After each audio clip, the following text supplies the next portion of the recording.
Today we put a cap on the Love What You Do series as the 10th-ranked Seminoles look for the series sweep over Coastal Carolina.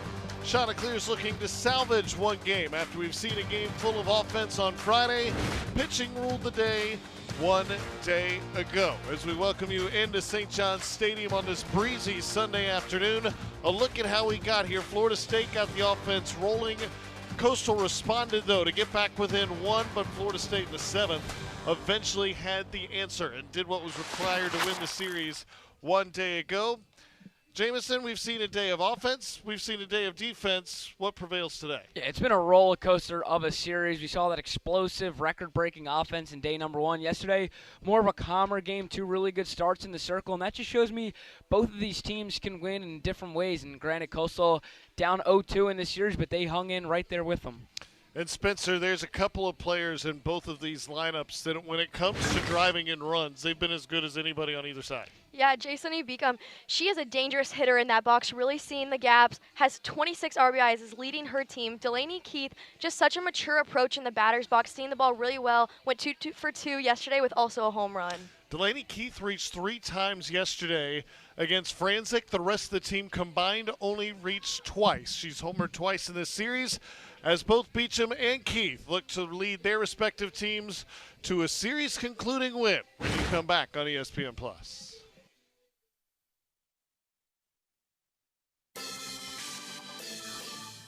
Circle. She was the starter in game one, and while, yes, Florida State had a lot of hits against her, Jamison, she really competed in that opening night start of this series, and that's what Kelly Green's looking from her here again today.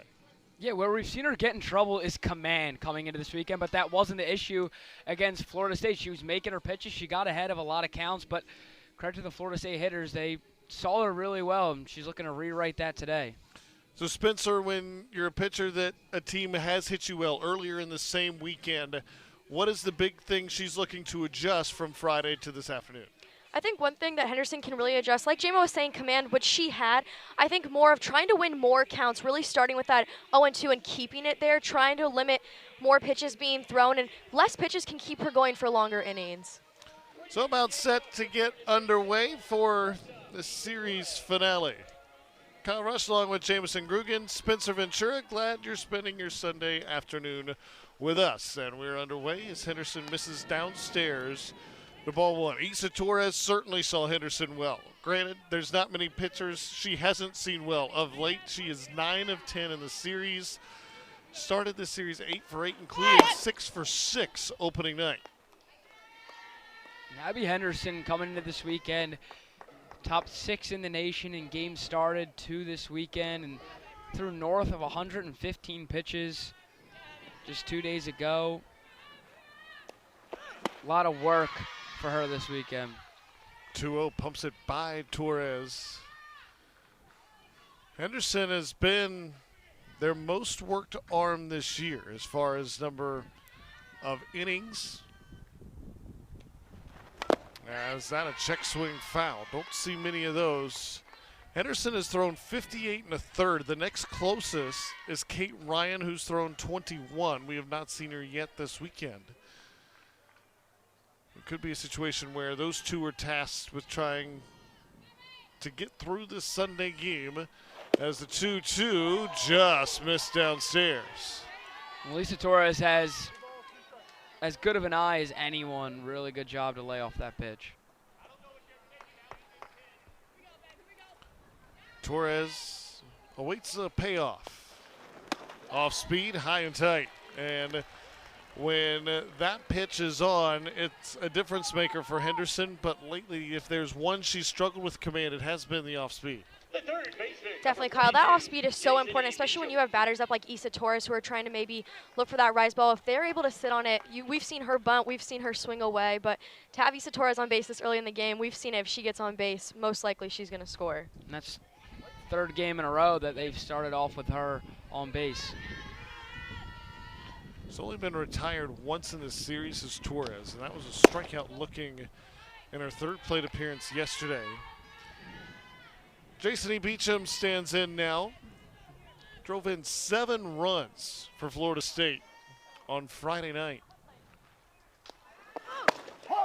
As you watch his strike one here, was tamed a bit yesterday, but still drew a walk. And it's the type of at-bats that Beecham has had where she has worked deep in counts. And even when she's not getting on, other Seminole hitters are seeing a lot of pitches thanks to her efforts in the box. This one on the ground. Keith's only play at first. She'll take the one as Torres moves in scoring position at second base. That's a smart play by Keith right there. When you have a runner as fast as Issa Torres, you just want to get that out at first base, and maybe if the runner did move to second, at least you got an out already. So great job by Keith.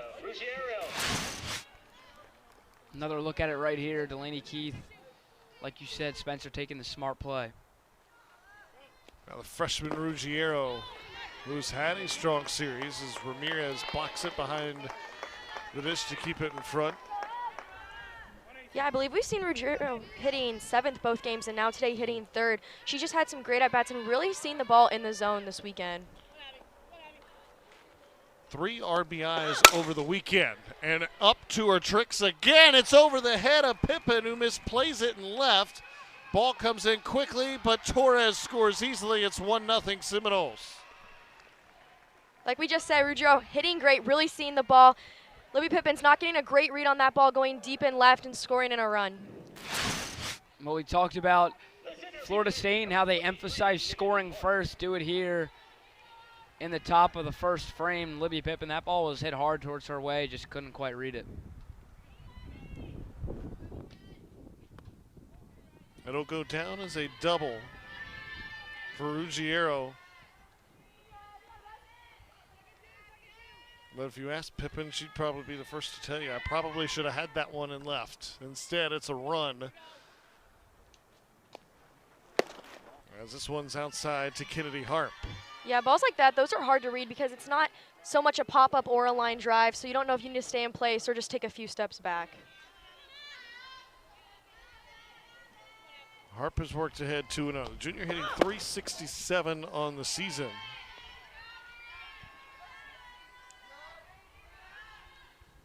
Is way out in front here, 3-0. First base is open.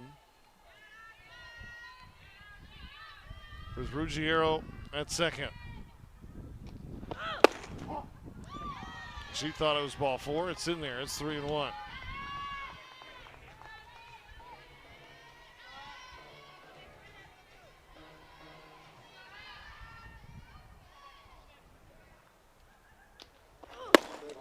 That one is outside. So pitch later than maybe Harp thought, but she draws the walk nonetheless. 3 of the first 4 have reached for the Seminoles here in the first. And that will warrant a quick visit to the circle. And if you're Abby Henderson, thinking, man, I thought I might have had a fly out. I would have had 2 outs, but then the walk immediately after, and Florida State has 2 more aboard already with 1 in. Yeah, it changes the whole inning. And when you're a pitcher, Abby Henderson, first inning, always want to start clean, especially against this Seminoles lineup who hit you really well just 2 days ago. And just talking things over right now, just in that last at bat to Harp, got down early. Now with traffic on the bases, Abby Henderson looking to bear down. Harp reaches for the walk, and now it's Ashton Danley who will get the start for Florida State in the circle. She came in relief on Friday and was solid in doing so. We'll give you those numbers when she enters the circle in the home first. Here trying to give herself some more run support, already with a 1-0 lead and a chance to add on with 2 Seminoles aboard. Good block on that pitch by Izzy Ramirez, too.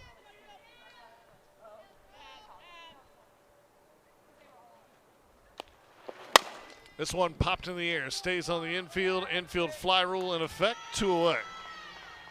Henderson, that's great. You know, you have already a meeting in the circle in the first inning. You talk to your coach, you settle a bit, and then you get an out. That's exactly what good pitchers do when they come back. After giving up a few hits and a walk, you come out and get an out like that. Keeps the runners where they are, too, Spencer. Just got her on the inside part of the plate, jammed her for the pop-up. So now Anna Hind will try to come through with 2 away. After Florida State saw Issa Torres lead the game off by getting on base, she came around to score. This one down the line. It takes a funky hop, and Normandin Fields throws that home, and it's not in time. Never broke stride in Ruggiero, and she scores from second. It's 2-0. And we'll see it on this replay. Look at the aggressiveness from Ruggiero. Like you said, never even breaking her stride. Just keeps going. Normandin's throw takes a hop. Aggressive base running pays off.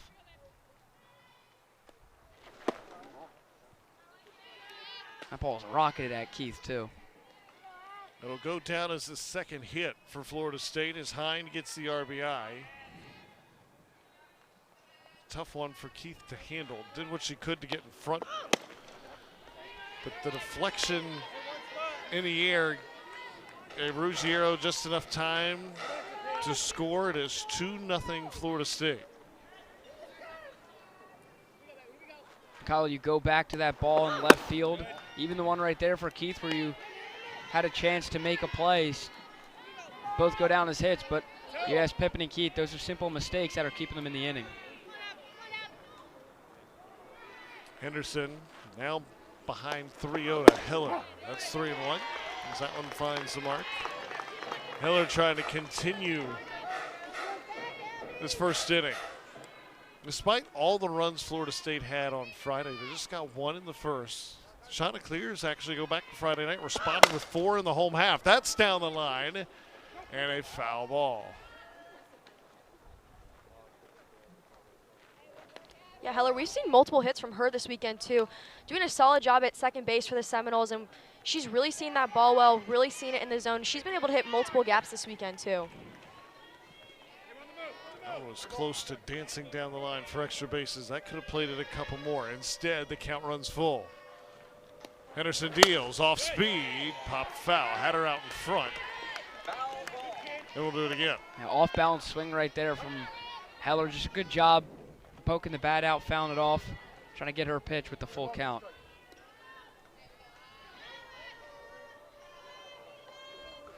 Henderson ready, another payoff. This one chopped foul. Great job by Henderson coming back from a 3-0 count, throwing multiple strikes in a row, really trying to end this inning really strong. Trying to limit the damage to 2 here in the first. Third time on the payoff, misses high. It's the second walk of the inning, and they are loaded to Seminoles for Angeli Bueno.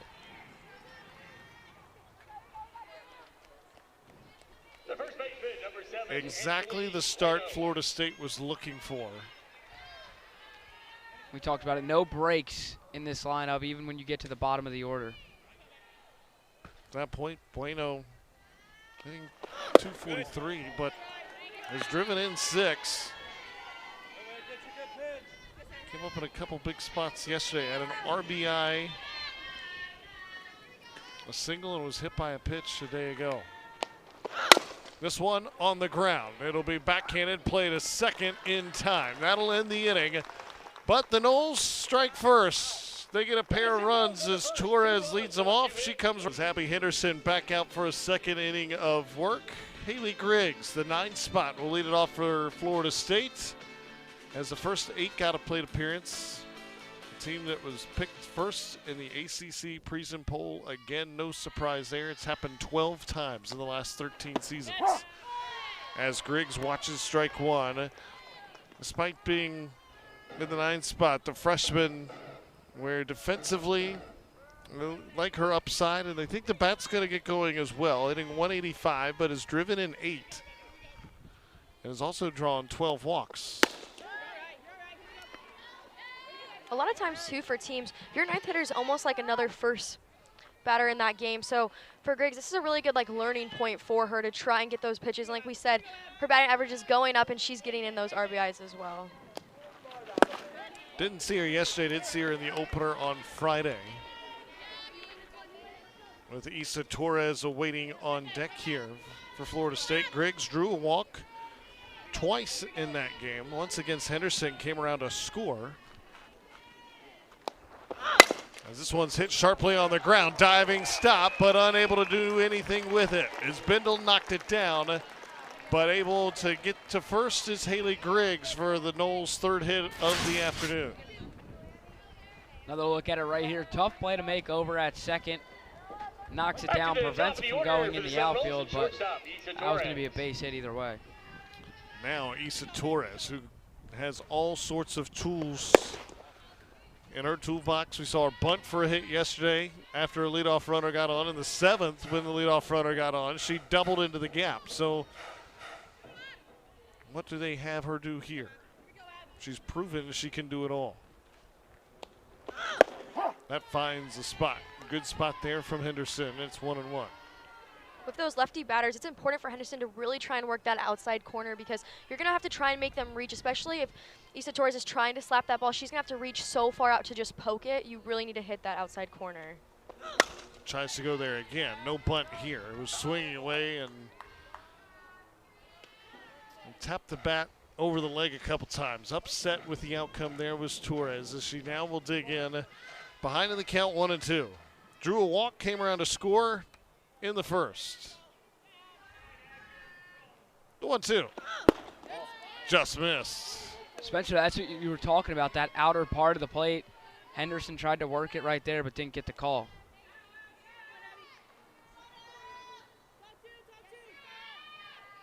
Count now level, 2 balls and 2 strikes. With a leadoff runner on, this one's through the hole up the middle. Looking to go first to third.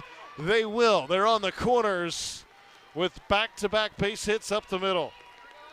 I mean, it's like clockwork for Isa Torres. The way she's been able to get on this series, doing it in all ways right there, driving it back up the middle. One of the best players in the country.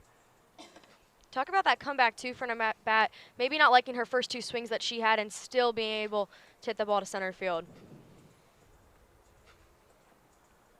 She's only been retired once in this series. Was 6 for 6 opening night. Went 3 for 4 yesterday. Already 1 for 1 with a walk and a run scored as Torres so far here this afternoon. Now they're on the corners. And Beecham, who leads the team in RBIs, and a prime spot to add to that tally. 26 driven in this year.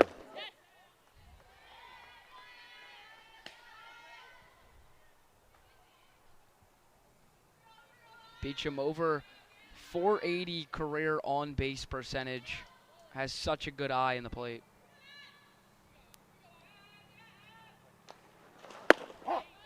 That one finds the zone. Similar spot to the first pitch. This time Henderson gets the call. That was a count 1-1.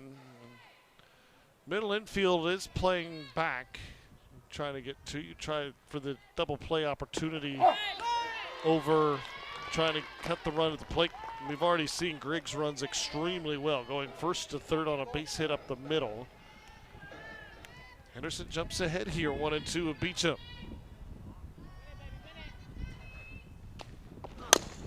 Slow roller toward third. Keith gonna come home with it. Ramirez can't handle it. Throw looked like it would have beat her, but now the Noles race around the bases and are at second and third, still with nobody down, and it's 3-2.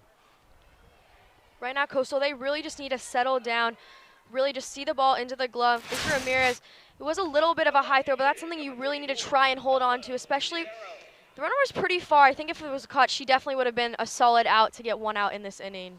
And she was ready to apply the tag before she had control of the ball. A little antsy to get that tag down, but some growing pains for the freshman. A few mistakes so far today for Coastal that the Seminoles have capitalized on. They'll rule it an error on Ramirez at short, behind the plate. Now this one gets by her, and another run is in. These are things, too, that Coastal just came back and scored 2 runs. This is why defense is so important, too, because when you have a tie game, you really need to try and limit those errors as much as possible. And pitches like that, when you have quick runners in scoring position, they're going to go home.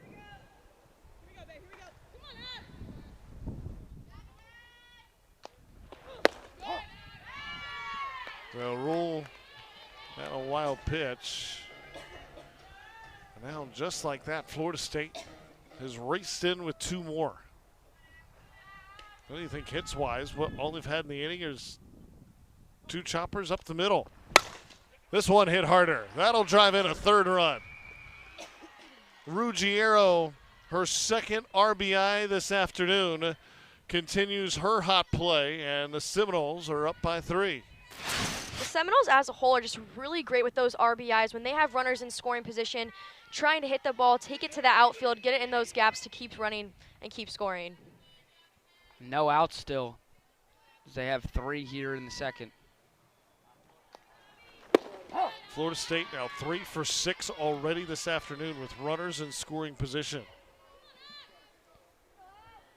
And Harp's grounded into a few double plays this week, and Chanticleers would really like one right now.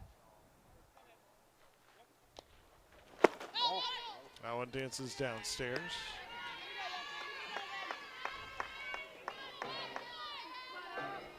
Spencer, how, if you're Abby Henderson, do you try to flush it knowing you could have had an out at the plate, then wild pitch cost you another run? I think, too, people think that because the pitcher's in the circle, they're so isolated.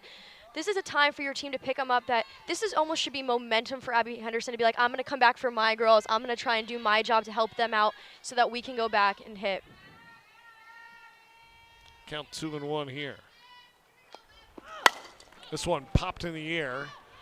Long run. Pippin calls for it, makes the catch for the first out of the inning. Just like that, too, another great way for Abby Henderson to try and settle. That's a strong out right there because we've seen Harp. She had a home run on Friday, so that's a really strong out for her right now. The pitcher, Ashton Danley.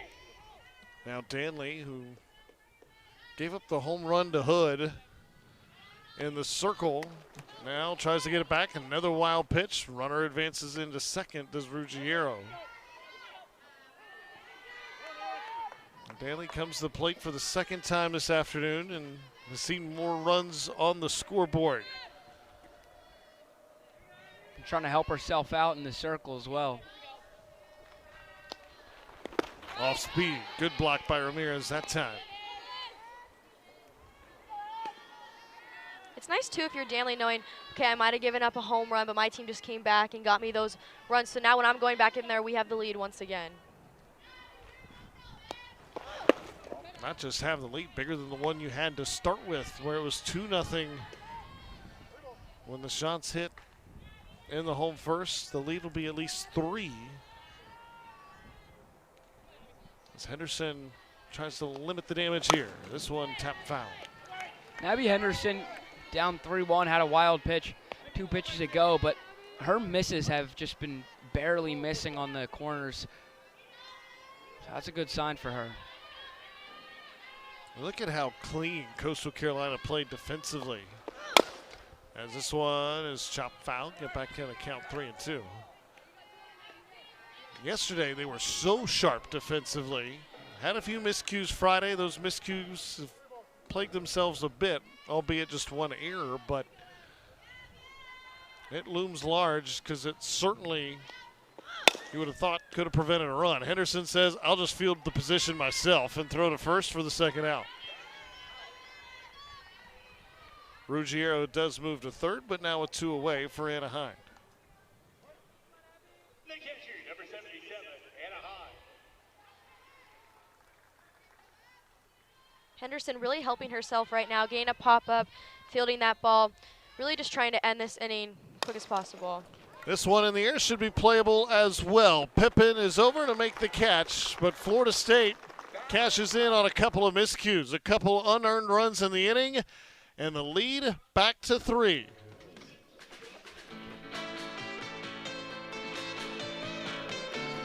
As they look to try to find more offense. Scored 2 in the first, but Florida State answers with 3 in the 2nd. And Hannah Bindle, who nearly made a really nice play defensively. She knocked it down on a diving stop. But she'll lead them off here in the 2nd, followed by Ramirez, then Hudgens and Cash to round out the starting 9 for Kelly Green. And Coastal switching some things up at the bottom of the order this season. We've only really seen Hudgens at that 9 spot. Put in Cash right there, who's come on as of late power-wise. Makes that lineup even deeper. Did not see Cash 1 day ago. Had the day off yesterday. Dmitrievich comes in now for the Seminoles, who we saw on Friday. It did not go well for Dmitrievich in the circle. Gave up more runs than she had all season long in that outing on Friday night. She's behind here 2-0. You mentioned that, Kyle. 25% of her earned runs on the season came on Friday, and had to do with that explosive first inning that Coastal had with 3 homers. So Danley just goes the 1 inning, and Spencer, how much of that is a product of the low strike hasn't been called really for either pitcher so far? No, definitely. When you're a low strike pitcher and that's your pitch, if you're not getting the call, it's really not going to be your day, because almost every time you throw it, they're just going to keep calling it a ball. And these girls are smart enough to know, well, I'm not going to swing at it if he's not going to call it a strike. So switching the pitcher this early, too. She might have had a rough go around Bella on Friday, but seeing them again could be better today. That's low. It's an opening walk for Dmitrievich. So Bindle's aboard. And what an opportunity here for Izzy Ramirez. She had the error behind the plate, not able to catch the ball from Keith to apply a tag. Led to 2 unearned runs, but now she's got a chance at the plate to try to make up for it with a leadoff base runner. That's what we always say is so great about softball. You always get 2 chances in this game. If you didn't make it happen on defense, you can make it happen on offense. Watches strike 1 from Dmitrievich. We talked about building confidence for Abby Henderson. Dmitrievich trying to do the same. Allowed 6 runs in an inning plus. And she's ahead 0-2 here, but on the season, she has been outstanding. An ERA south of 3 coming into the weekend. And a key piece to their pitching staff. 0-2 sails high.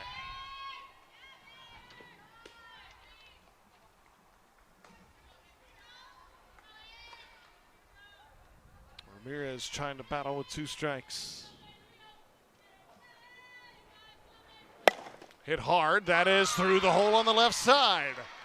Back-to-back base hits against Dmitrievich, or a walk I should say, then a hit from Ramirez, and 2 are aboard for the shots, and Clara Hudgens. Good piece of hitting right here. Drives it through the hole. Some traffic on the bases after an inning ago. Florida State put up 3. Great job by Ramirez. What a great comeback. After an inning where you should have had one really solid tag to come back, that's hard to just swipe your mind and have a new at-bat and to get that single. I'm sure Hudgens is going to show bunt here. She does.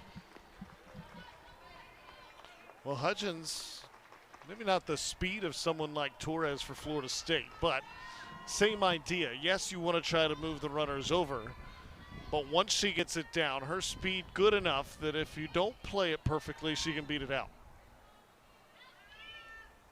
Shows bunt here. It's a good one. Down the first base line. Only play at first. It's down the line. A miscue for Florida State defensively cost them a run. They're on the corners with nobody out. Kyle, like you said, if Hudgens gets that down, she has the speed to get there, and that's exactly what she did. And with a mishap from Florida, we were even able to score 1 run.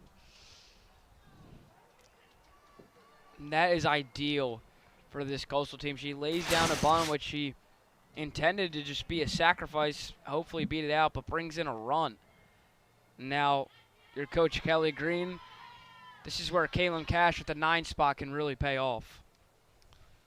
Conference time. As Coach Alameda goes out to talk in the circle. Remember, Dmitrievich pitched a little over an inning on Friday, and it was anything but what she has done all year. And Chanticleers hit 3 home runs in that first inning against Dmitrievich. And the first 3 hitters she's seen after coming on in the second inning, walk, single, and then on a bunt attempt, a throwing error that is already plated 1. And Kaylin Cash, who homered on Dmitrievich, gets an opportunity with 2 on and nobody out.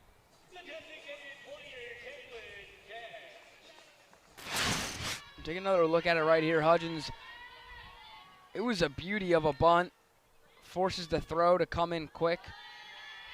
And Anna Hind, who's behind the dish today, overthrows first baseman Bueno.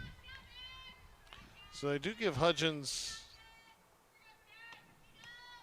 a single and then an error which scores the run. Cash a big cut and fouls it back, but it doesn't get out of play. Nice job by Hind, who tracks it down for the first out of the inning, and that's a big one for Dimitrievich. I think Dimitrievich, like Henderson, both girls who maybe struggled a little bit on Friday, they're really trying to have a good, solid defense behind their back. What a great catch by Hind. But again, for these pitchers to have that defense backing them up, it's just great for their confidence. So a pop out behind the plate, exactly what the doctor ordered, but now it's the top with Pippin. And that came in and hit her. Came in and got her in that front shoulder. She'll walk to first. They'll be loaded now for Delaney Keith, who has swung as good of a bat as any Chanticleer in this series. And one just missed the elbow guard right on her shoulder, and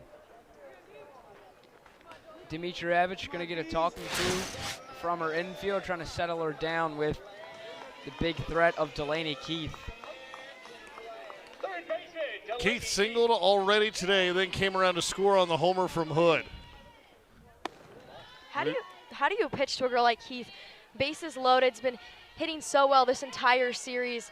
This is really a challenging thing for Dimitrievich to really try and narrow down her pitches, and with Keith's selection, she just, when she sees the ball in the zone, she ropes it.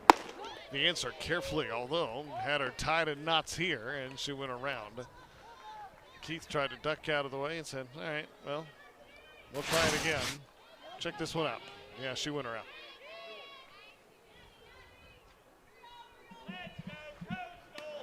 One had a big cut, was looking for another home run on Dimitrievich. Now has to battle 1-2 with the bases loaded. Important here for Keith, just find a way to score at least one with the bases loaded and one down. Dimitrievich looking for a strikeout. Down and away. Georgia Hood awaits on deck.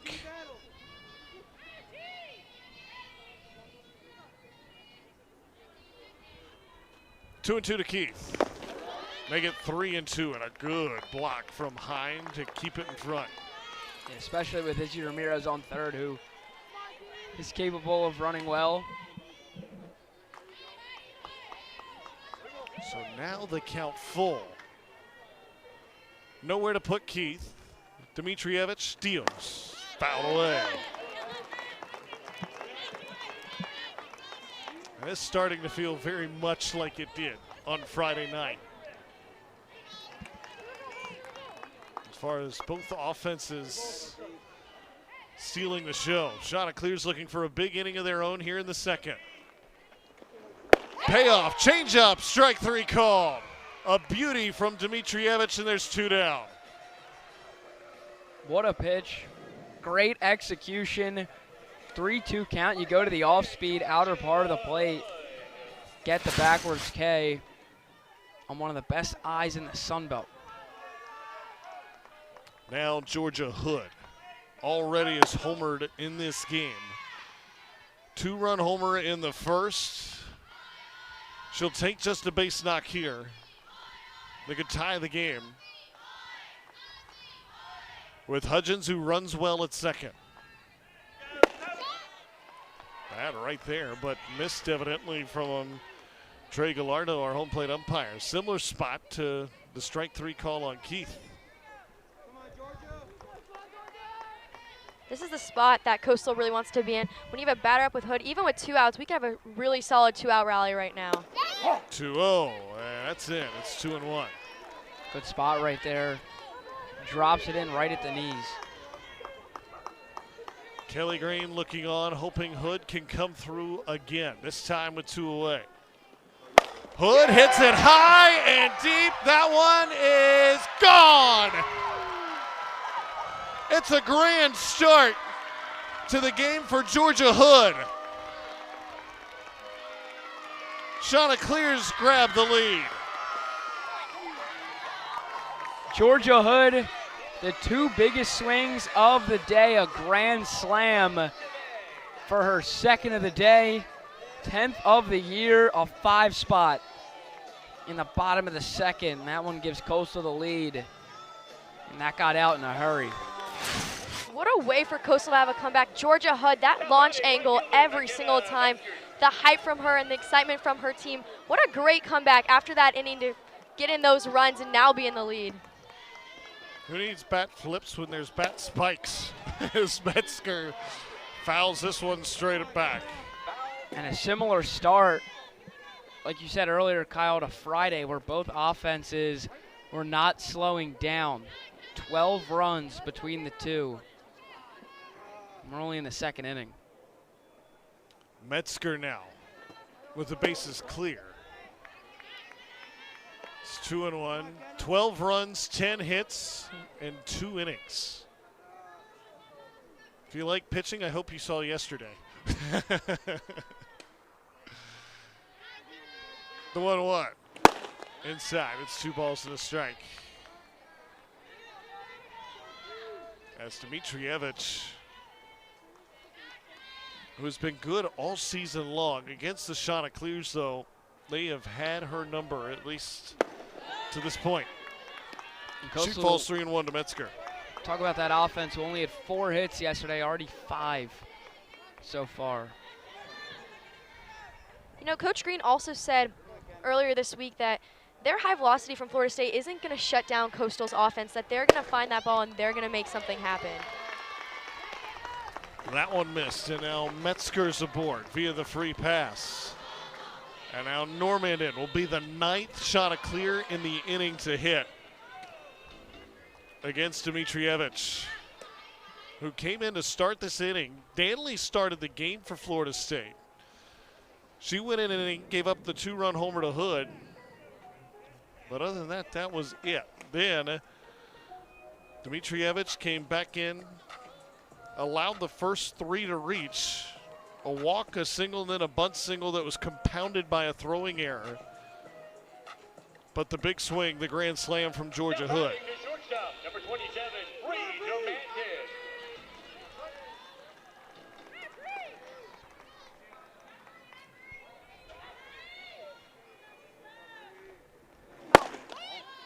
The baseball game getting set to get underway across the sidewalk. You know, some of the fans going in to Springs Brooks Stadium heard that roar on the Hood blast, and a couple couldn't help but peek in. This one, slow roller, and they'll shovel in time to retire the side. But it was a grand inning for Georgia Hood. The Chanticleers bring home 5-4 on one swing of the bat, and Hood knew it.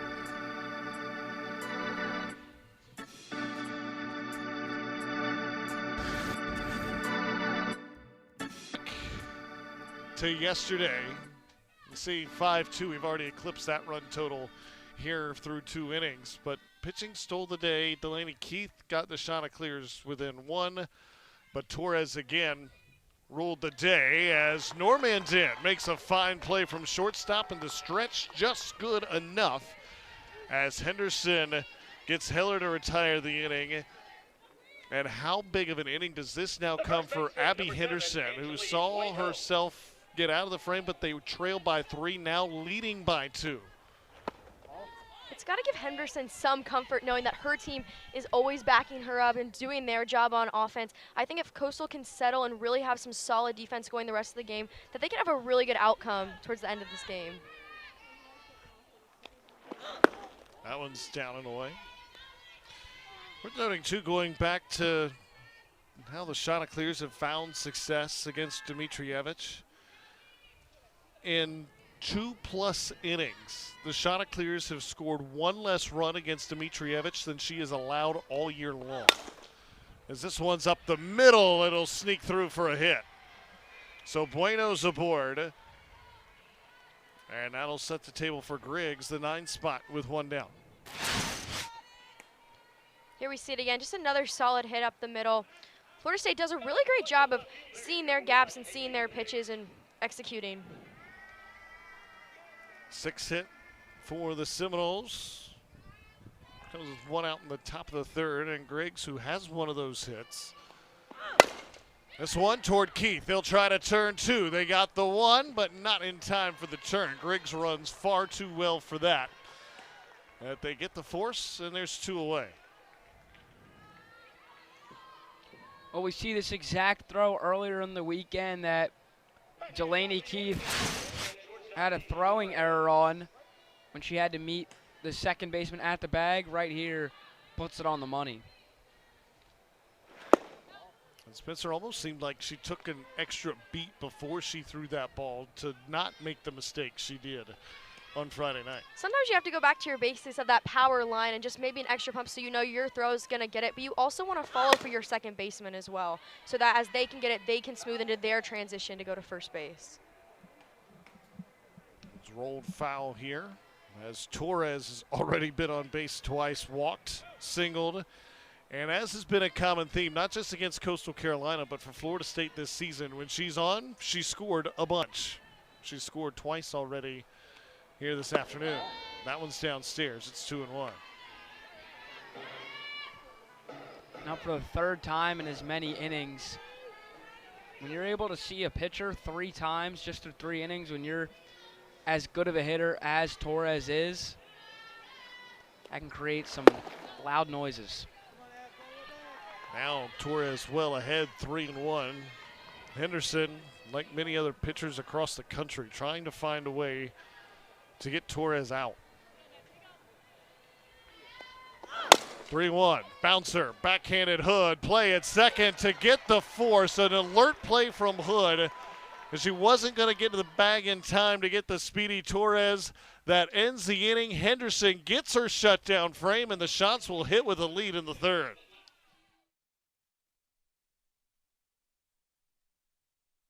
She tries to stem the tide after Dmitrievich's day done after just 1 inning. So it'll be Hannah Bindle who led off that 5-run second inning, with Ramirez and Hudgens to follow against the lefty Reed. Get you Reed's numbers in just a moment as this one's swung through. Reed, part of this pitching staff that has been so solid, hitting, or the ERA at 3.57 coming into the weekend. 15 2/3, 8 earned, 20 strikeouts, just 2 walks. Command has been her specialty. As this one looped in the air, can they get to it? Bueno gives chase, but it's out of play. Kyle, talk about seeing different arms. 3rd inning, 3rd pitcher. Florida State's coach Almeida, she even said it that Coastal, they use multiple arms, and now for them too, the last game of the series, having to use everything in your bullpen to try and get a win for the last game. Ahead in the count 0-2 is Reed. This one given a ride out towards right center, but playable out there on the track. Harp makes the catch, and Bindle retired for out number 1. That's a loud first out. That got off the bat quick, but just didn't have the carry.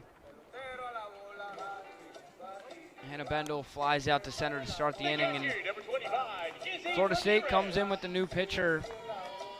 Like you said, McKenna Reed looking to stop the bleeding a little bit.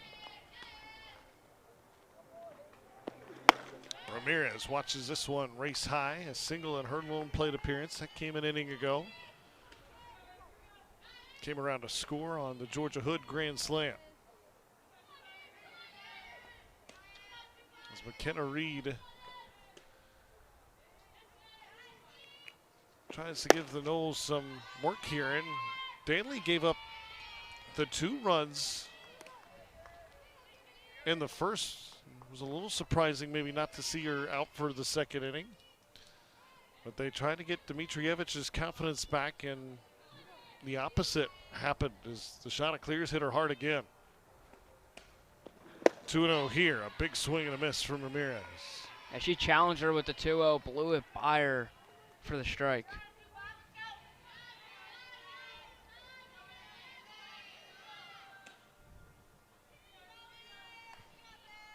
The freshman Ramirez awaits a 2-1. Lefty Reed had it fouled back. You know, righty batters with that lefty pitcher, the different spin on the ball and the way that it's coming at you, you really have to read it and see it into the zone to be able to attack it and not just get a little dribble and try and make solid contact.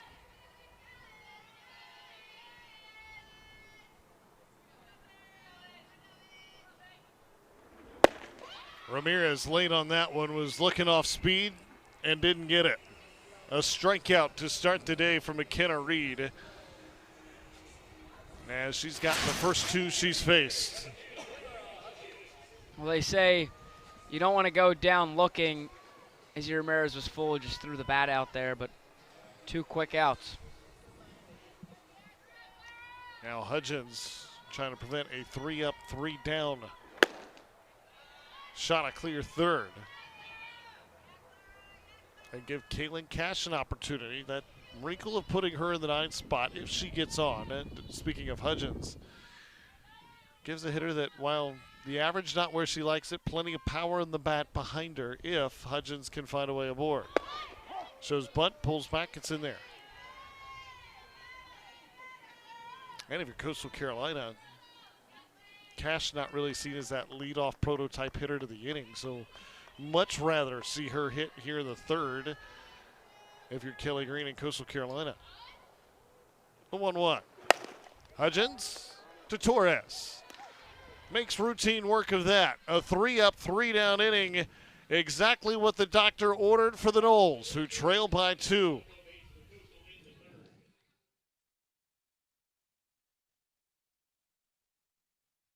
The ball game will try to preserve that 2-run lead here into the 4th, but it'll be the heat of this Florida State lineup. Beecham, Ruggiero, Harp, 2, 3, 4 in the Seminole order. As after we saw 12 runs the first 2 innings, all zeros in the 3rd, as both pitching staffs had a bounce back inning.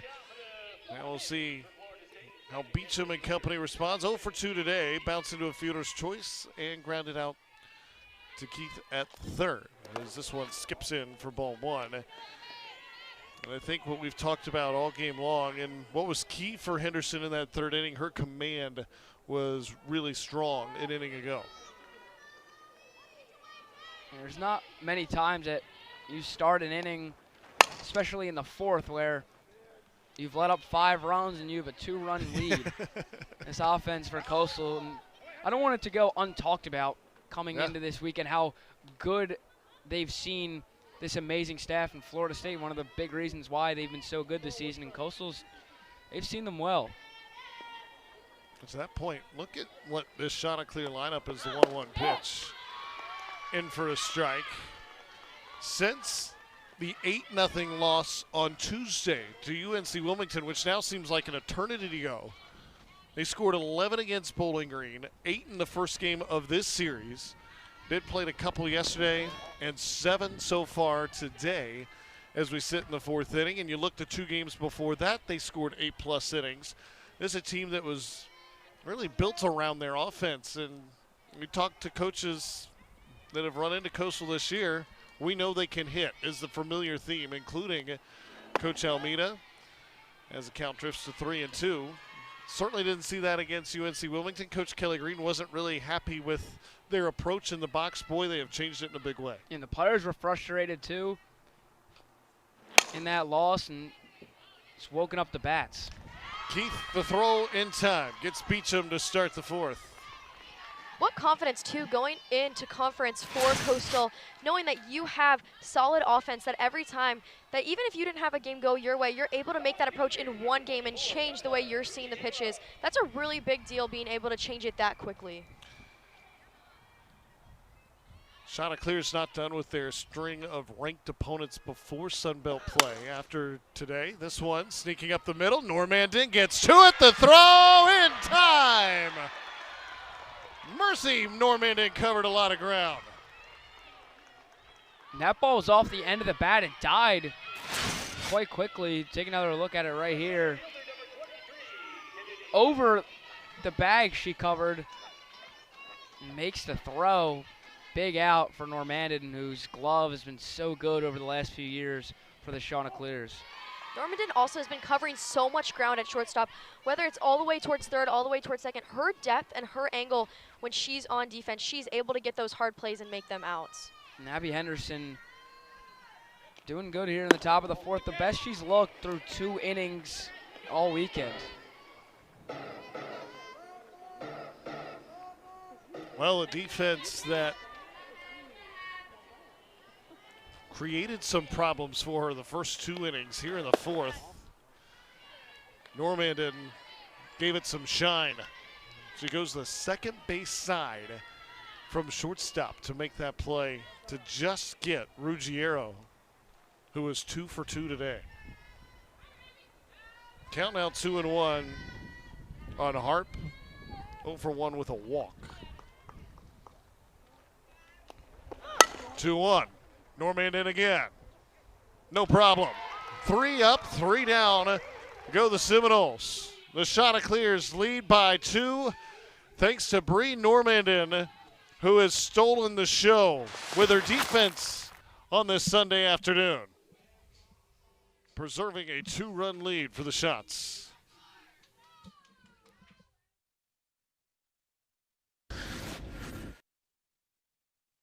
To yesterday when she entered the fray, she's retired 7 Coastal hitters in a row. Chanticleer is still looking for their first base runner against McKenna Reed in 2+ innings of work, as Cash will lead it off for Coastal here in the home fourth.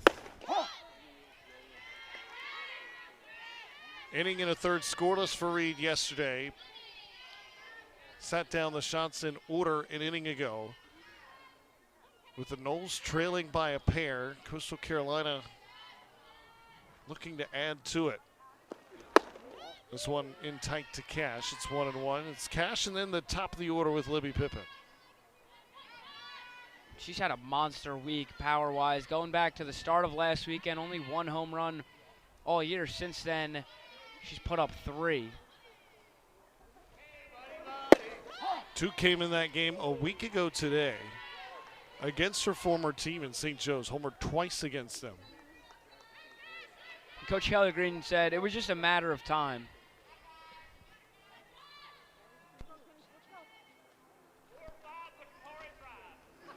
As this one off the end of the bat hits first base. That's a fair ball, and she's going to get aboard. A unique way for the Chanticleers to get their first hit against McKenna Reed, but it works all the same. Sometimes having that second base can be good for a lot of things. That's a hard play for Bueno, though, to try and get. Those are things that sometimes it's just when a ball takes a bad hop, but in this case, a bad bounce off the base. That it's really a hard read, but great way for Cash to get on base. And now they will pinch run for Cash. Leah Kindle will come in to run after Cash finds her way aboard. And now Pippin in the top of the Chanticleer order have a leadoff base runner to work with here. Your attention, please. Pitch running for the Shots at first base, number 0, Leah Kendall.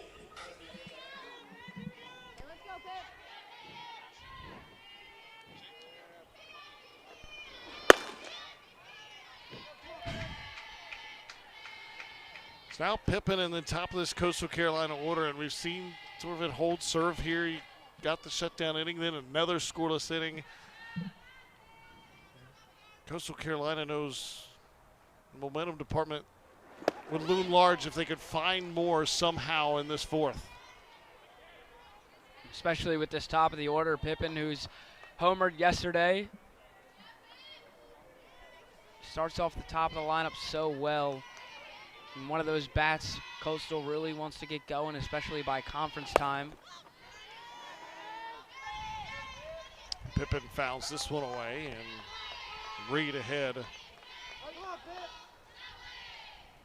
Reed did a nice job coming in after Coastal Carolina had back-to-back home runs yesterday to get within 1. She shut down the 6th inning from there.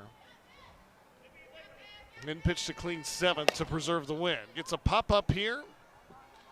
Foul ground, and Pippin retired for out number 1 in the fourth. Like you were saying, Kyle, that's a hard spot for Reed to come in, knowing how good Coastal's offense is, and they can have back-to-back home runs if they want to. They've shown it. They've had 3 in a row, 2 in a row. So coming in as a pitcher, you have to know that hitting your spots is vital when you're pitching to a team like Coastal. So Delaney Keith will get the opportunity. First time she's faced Reed. 1 for 2 today. As that one's outside. Got a base hit against Stanley. Set the table for Hood. Then struck out looking with the bases loaded against Dmitrievich.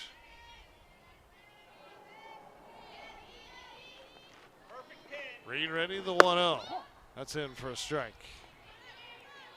I'm talking to Coach Almeida before this series got underway. Talked about the dimensions of the field, that short right field, and it seems like over the last few years, that's where Delaney Keith has lived, especially as of late. His power numbers have come on.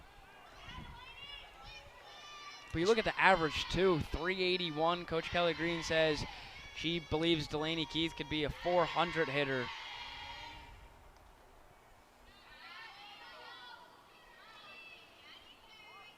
Keith looking for her second hit of the afternoon, but down in the count 1-2. Reed deals.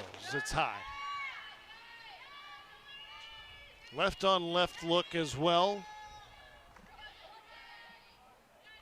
Seminoles have another arm warming in the bullpen.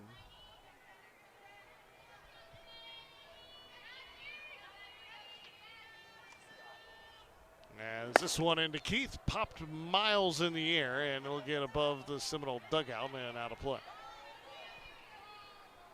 Yeah, JMO, like you said, Keith loving that right side of the field, and that has to go, too, with her bat angle that she's been showing, too. Most lefties really try and hit more to the left side, trying to poke it, and she's constantly able to turn that ball and take it deep to right field.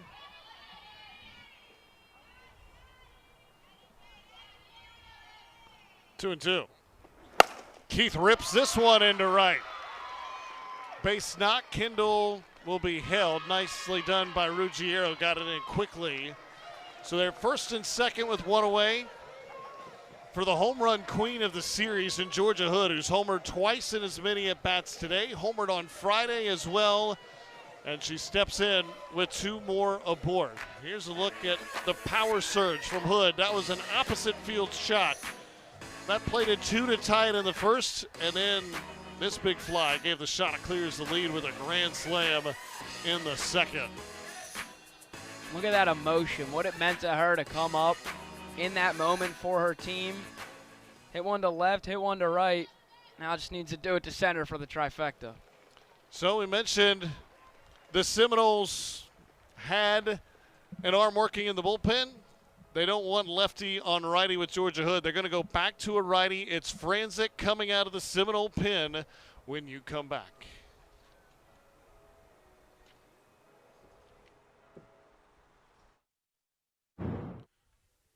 So the Seminoles turn to their sophomore ace in Jazzy Franzik in relief. Not an uncommon spot for her. This is a pitcher that had 8 saves for the Seminoles a year ago. Yesterday went 5 2/3, 4 hits. 2 runs, both earned. They were on back-to-back home runs from Pippin and Delaney Keith. And after Georgia Hood has homered twice, they didn't want the lefty-righty matchup. So it'll be right on right as Hood steps in to face Franzik for the 3rd time in the series. As Franzik, one of the better arms in all the country so far here in 2026, was one of the best in the ACC. You see the ERA. It is awfully impressive stuff. Franzik, you know, she's something solid for this Florida State team. 4th pitcher that Coastal's seen today, which give applause to the Coastal offense, knowing that you have to change it up for them, try and get them off their feet. But Franzik was able to shut them down yesterday, so bringing her in today could really change the pace of this game. Yeah, they've seen enough of this Coastal offense, especially Georgia Hood in particular, who has 6 of the 7 RBIs. Turn to the ace with runners on. And Georgia Hood having a day so far, looking to keep it going. Players' confidence is sky high. 2 home runs that have brought in 6 for Coastal Carolina. She stands in against Franzik. Her Chanticleers up 2 courtesy of that grand slam. No one has scored since. As she takes strike 1, bounced into a double play against Franzik. in the game yesterday. That's the type of look that the Noles are hoping for here. This one's downstairs. It's a ball and a strike. And with runners in scoring position, you have a 2-run lead, but Coastal wants all the insurance they can get. They know this Florida State offense can explode at any moment.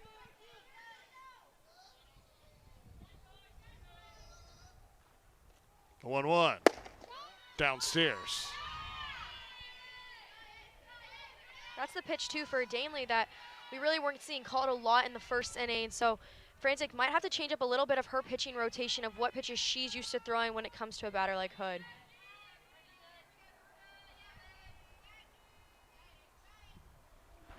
Hood pops this one up. It'll stay just beyond the infield, and it's caught off by Ruggiero. A big second out as Hood retired for the first time. And if the Chanticleers want to add to that lead, it'll be up to McKenna Metzger. And a point of emphasis for Frantic yesterday in that successful outing. Had 2 strikeouts, but a lot of weak contact. Had these hitters off balance and had Georgia Hood off balance right there. Forced the weak contact for the flyout. Bouncer from Metzger. Torres over at short, makes the play. So the Chanticleers get 2 aboard, but Jazzy Franzik comes in and slams the door shut from there. The deficit is 2 for the Noles as we go to the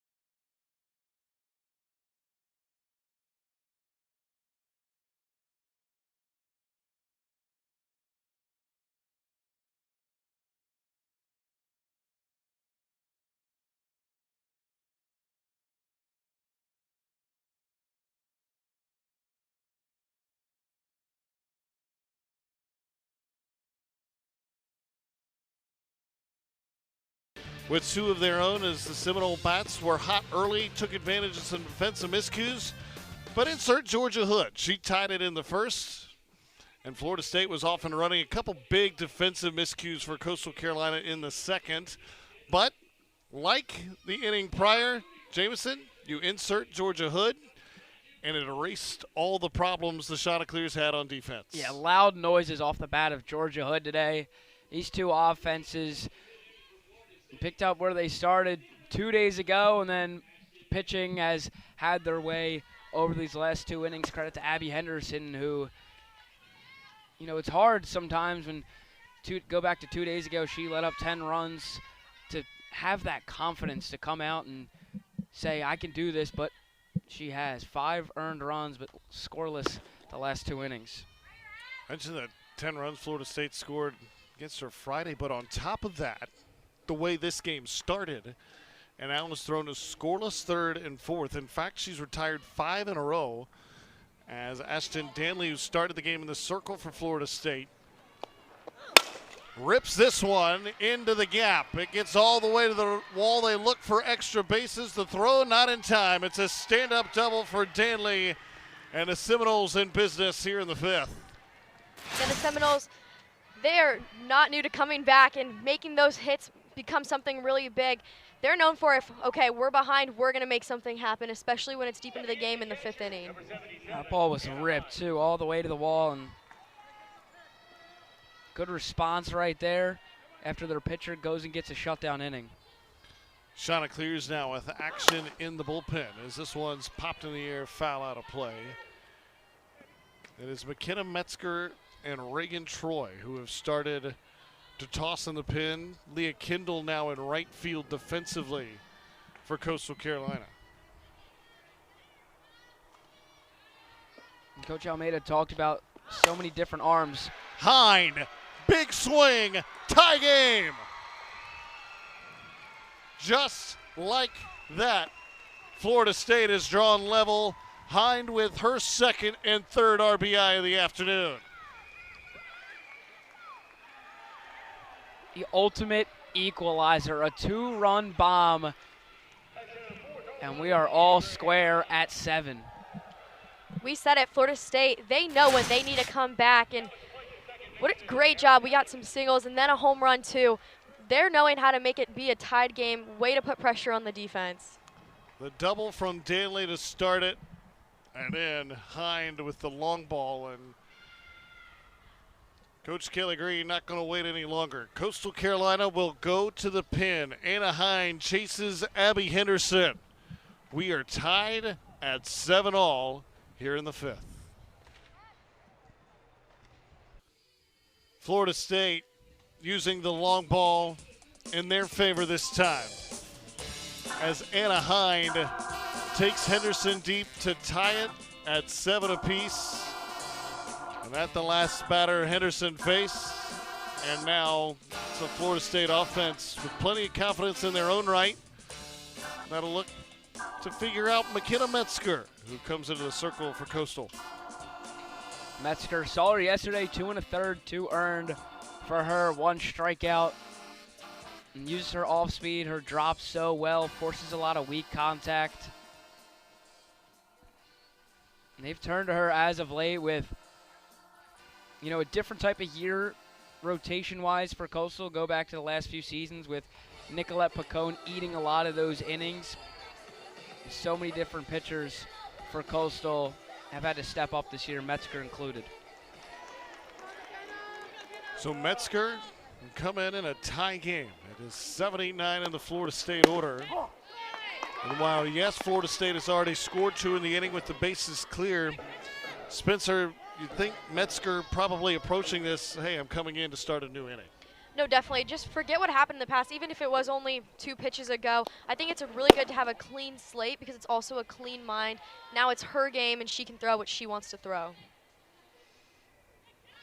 I think if you had told Kelly Green, hey, get us to the 5th in a tie game, and Abby Henderson has done that, you say, all right, we'll take our chances from there. Now, how it got there was a bit maybe more interesting than she would like, but it has happened nonetheless. As the day done for Henderson, 8 hits, 7 runs, just 5 earned. Walked 3, didn't have a strikeout. As that has been a big part of this Florida State offense. Really, both offenses, we haven't seen a whole lot of strikeouts from either staff so far. A lot of weak contact, and these are 2 good lineups that don't strike out often. Record-breaking lineups for Florida State and Coastal, respectively.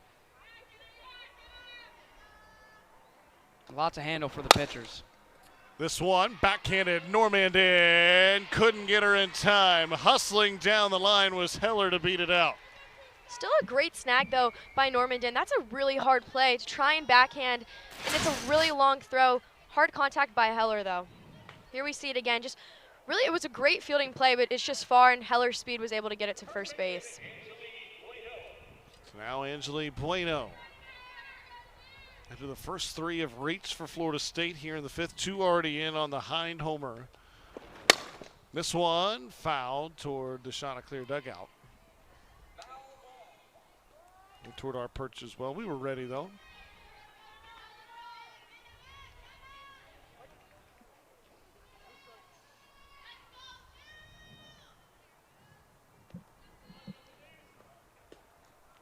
Bueno waits the 0-1. Sales high. Jameson, we're safe in the booth with a former player and Spencer Ventura with us. Yeah, she's got us. No glove. Guys, the ball comes to me. We're ready. We're gonna catch it. We're gonna be safe.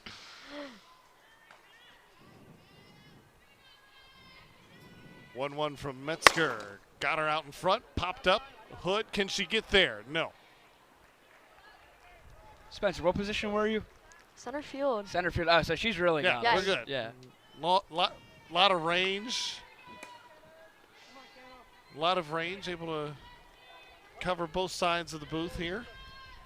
It's really just that arm movement, that reach. 988 career fielding percentage that we just got from our truck in Spencer's day. This one on the ground. Normandin can't get there, and Florida State has back-to-back hits against Metzger. And now the Seminoles threatening to try to take the lead. As Griggs in the 9th spot comes up with 2 on. And we see it again, Kyle. You said it too. Seminoles, both teams really do not strike out. They're really fighting in that batter's box, coming back from 2 strikes. Both hitters, Heller and Bueno, coming back and making singles and making it happen. Metzger asks for time here to do a reset. Really, you look at the 2 hits so far. One an infield single against Metzger, and Bueno, that a ground ball that slips through the middle of the infield. It's a bunt here. It is a good one. The only play at first is in time as Griggs gets the sac bunt down, and now Torres with all kinds of speed in her own right, not to mention plenty of skills at the plate, steps in to try to give the Noles the lead. Textbook right there, lays it down. Only play is at first, and you set it up perfectly for Torres, who has reached all but twice in this series and driven in a couple runs as well. Torres is going to reach again. It's going to give Florida State the lead. They will only score 1 as Kendall got it in quickly. But they're on the corners with 1 down, and Torres delivers yet again. Solid hit again by Torres. But props to Leah Kendall out there, getting that ball in quick, avoiding her to get all the way to second base, which Issa Torres has done multiple times throughout this series. So that was great to get the ball in quick, but another solid hit too. You guys, that is the 50th run scored in this series. That is a wild number. Florida State has taken an 8-7 lead as Beecham comes to the plate.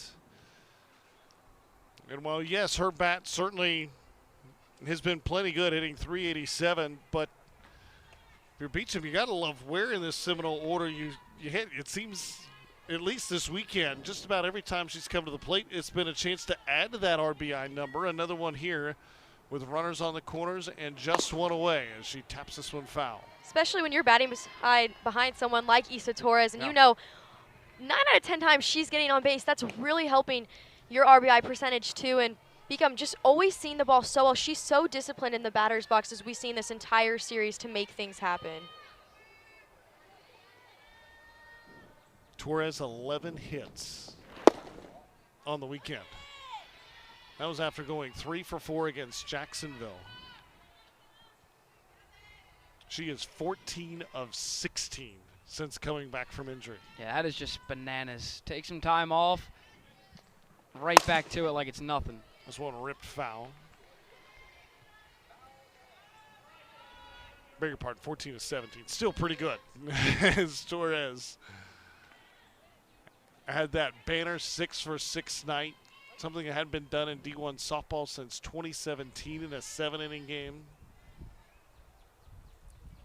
Metzger working a 1-2 count to Beecham.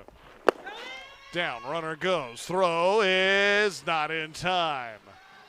Torres just did slide in front of the tag. Solid throw though by Ramirez. It was a really close play. We saw Torres too take a little bit of a look. Maybe she was trying to draw some movement for the runner on third to try and score, but now you have runners both in scoring position, second and third. This one popped in the air. Kendall's underneath it. Runner tags. Throw comes home. It is cut off. Florida State adds another. It's 9-7.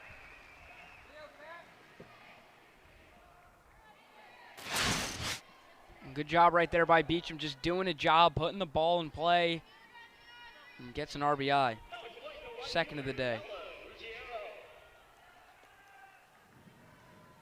Now Ruggiero. This one hit well out towards left, trying to track it down. Pippin does that. But Florida State, who entered the 5th trailing by 2, flips the script. It started with the Anna Hines homer. Then they grabbed 2 more to retake the lead.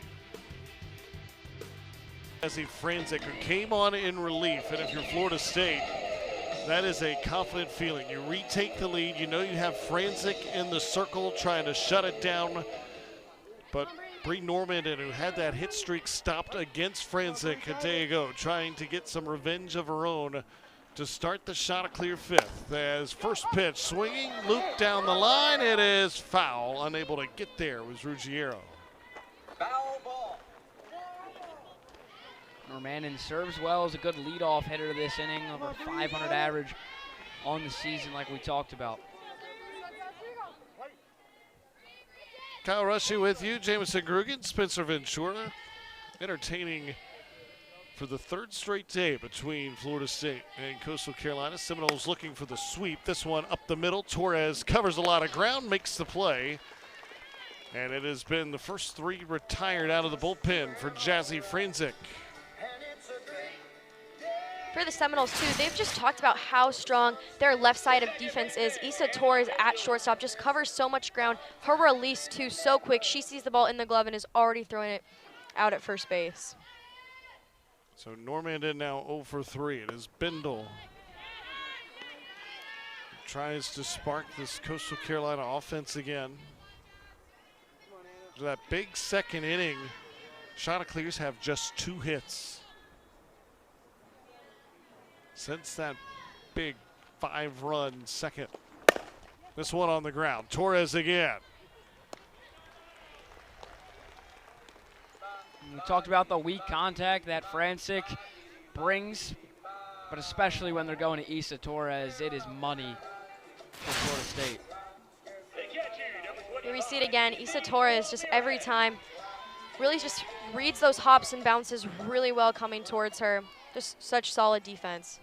And the numbers that this defense has put up from a year ago, one of the biggest things they've improved. 10th in the ACC last year, so far this year, first, right before we start conference play.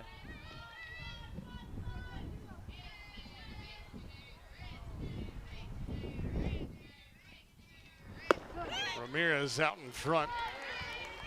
It's 1-1. Franzik, who has been so good all season long for Florida State, was really good a season ago. Lowest ERA in the ACC as a freshman. And certainly will be in that running this year as well. This one popped behind the plate. This one does get into the seats. How about that as a freshman to be coming in freshly 18 years old and having these girls on their toes in the batter's box, people that are seniors and vets that have seen so many. How intimidating to come with a freshman that's so new to the collegiate level and just be able to throw as hard as she does. She and Danley combined for the lowest duo of 2 pitchers in college softball a season ago as far as the lowest ERA is concerned.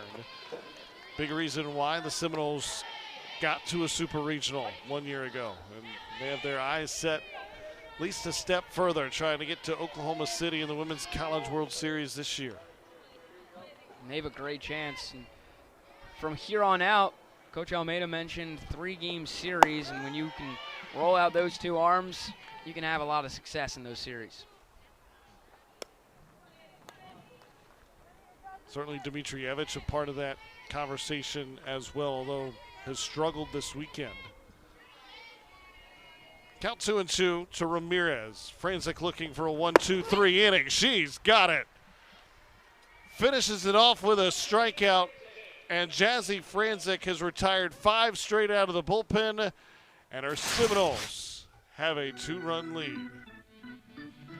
Take another look at it right here. Franzik, who's come in and quieted this Coastal offense, does it with the punch out, and Florida State looking to add to their lead on the other side. Here in the 6th, as Metzger goes back to work. 9-7 the lead for Florida State. And it's got to be a confidence boost, not only for the offense, but certainly their defense as well, knowing Franzik's in the circle on the other side. If you're Florida State, you feel good about things, and you'd feel even better if you can add a couple more here.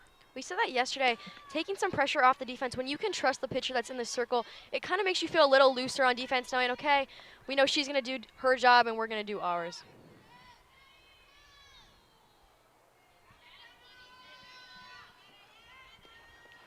Harp has walked, otherwise 0 for 2 today. As Metzger gets the first strike against her there.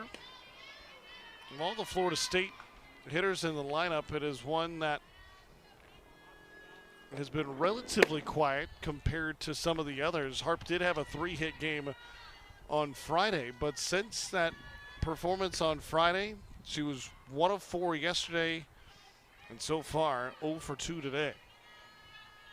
I think Harp has a case for the farthest ball hit this series at homer. The left field was a blast, but like you said, it's really been that bottom of the orders. Torres, Beecham, but 3 through 5, I guess you could say, have the last 2 days been held off by this Coastal staff.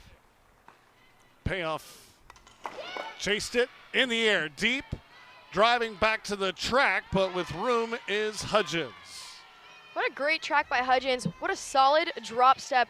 Seeing where the fence is and being able to track that ball, because that's a miss. That's easily a double right there, and that's a great grab by Hudgens. We've seen multiple great plays by her this series.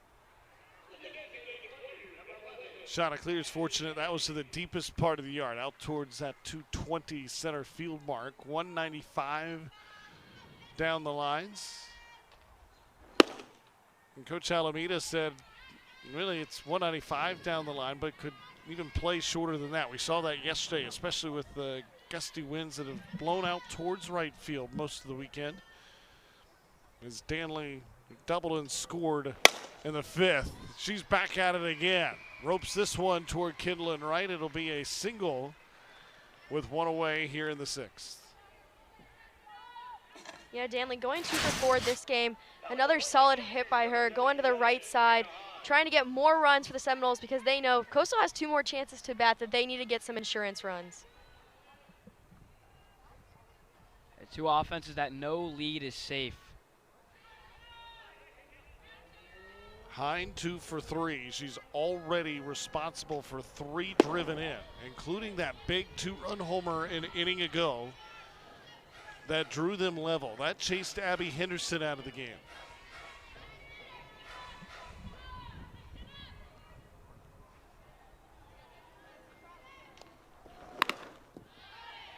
Out in front here. That's 1-1. But I think you look at the series as a whole, and while Florida State did win the first 2, first game certainly more competitive than the overall score indicated. We reached the 6th inning. This stage, it was 8-8 in that contest on Friday night in the late stages, and then Florida State scored 12 in the final 2 innings. Yesterday, competitive throughout.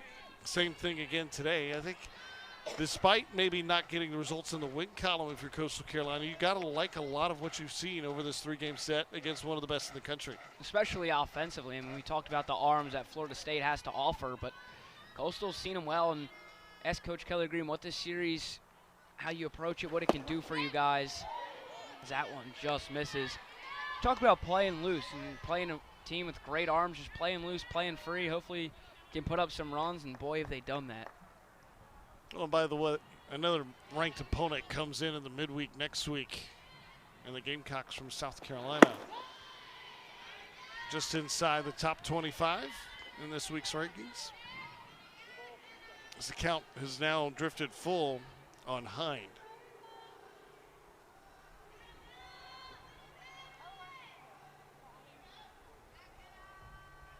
Metzger the payoff.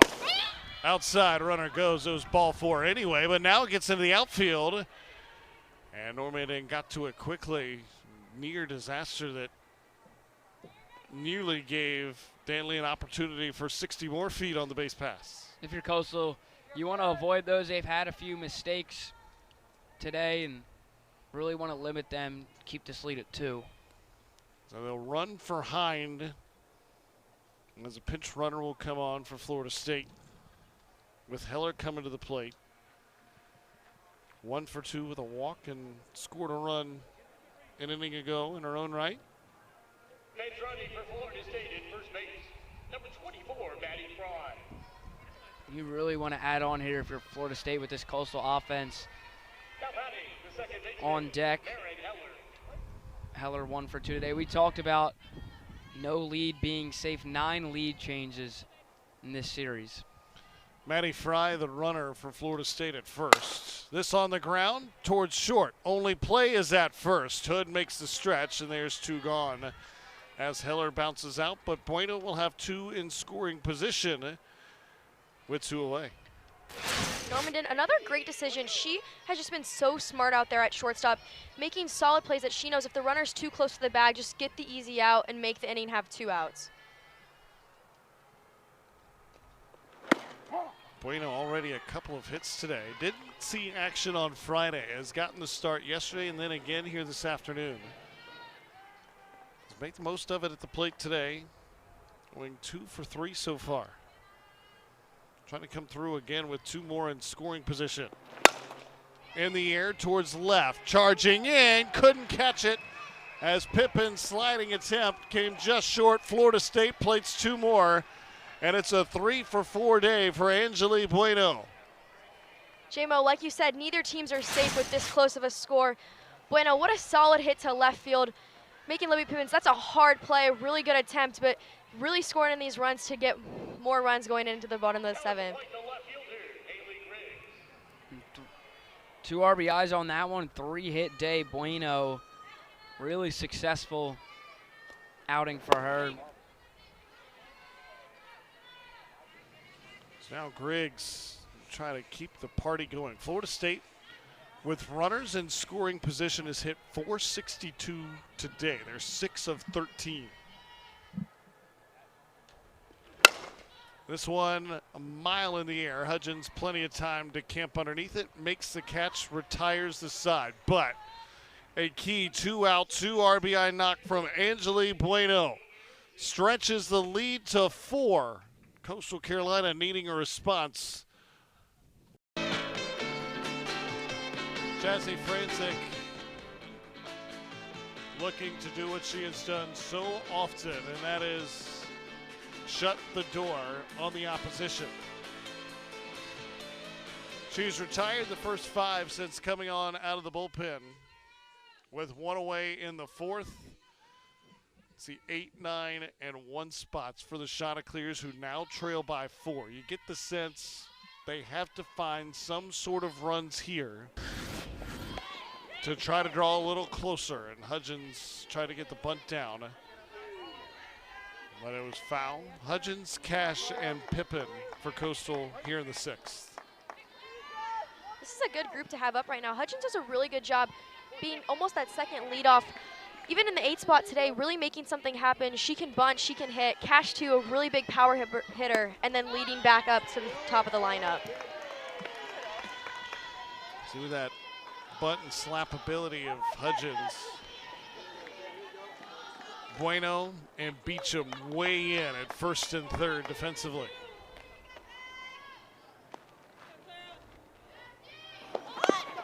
Bunt shown again, it's tapped foul, and now with 2 strikes, you'd likely see Hudgens swing away.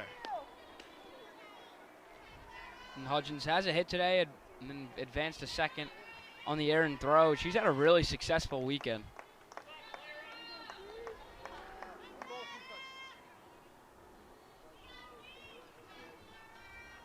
One, 2.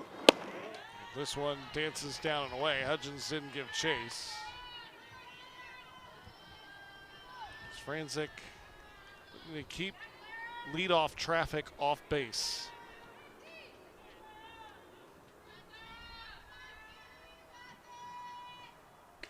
Two and 2. Hudgens down the line. That's a fair ball by Beecham. Hudgens thinking 2. She's got 2. Great job by Hudgens. Really working that count. 2 strikes, comes back, pulls it all the way left field line. Here we see it again. Just quick slap goes. Makes it a double, too, with a really great job. 2nd double of the year for her. Nice slide to get in there safely. Now, Kaylin Cash with an opportunity to get some runs in, but I think there's going to be a change. And Kelly Green going to the bench. It'll be a pinch hitter. It'll be Hope McDonald. Will stand in to give that lefty look instead of righty-righty. So Hope McDonald comes in a big spot here in the 6th.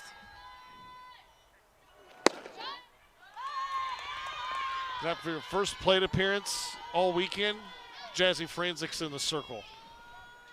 Yeah, right into the fire. We've seen it be done, though. Maddie Frey for the Seminoles came off the bench hitting a home run. It can definitely be done for Coastal, too. You've been seeing it all weekend. You're in the game watching, even through the dugout, so it's a great time to come alive right now. fouls that one back as she was able to get a piece. If nothing else, I think too, even if McDonald rolls over one here, with it being from the left side, the likelihood of it being on the right side of the infield to try to get Hudgens over to third. Although down 4, you're thinking more than that, as it's 1 and 2.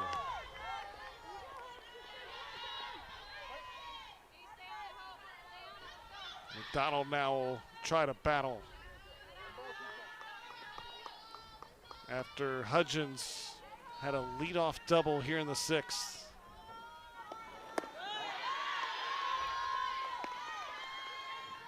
Working a good at-bat against one of the game's best.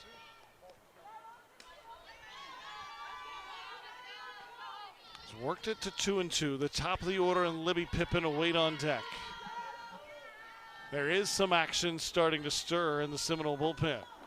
This one hit hard toward the gap. It gets down, and it'll be extra bases and RBI double for Hope McDonald.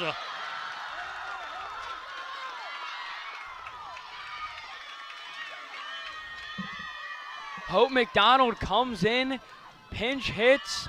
What a spot to meet the moment. Her first double in over 2 years. And it comes on one of the better pitchers in the entire country in Jazzy Franzik. And now you get to a part of the order as you get another look. Pippin and Keith were the two that went back-to-back against Franzik yesterday in the 6th inning. But talk about doing your job, coming off of the bench, not playing all weekend, to really have just such a great at-bat, drive the ball and make something happen. Way to help your team, knowing that this game is bigger than you and really just doing your job. And that's tough when you're sitting around and not really loose in the motions of playing every inning, to come in and grab a bat in a big moment like that, especially against a pitcher like Franzik. McDonald 1 season ago went 1 for 30 at the plate. And 1 pinch hit up plate appearance. She has a double matching her hit total from a season ago. That's outside. Appeal, no avail. She did not go. It is 2-0 to Pippin.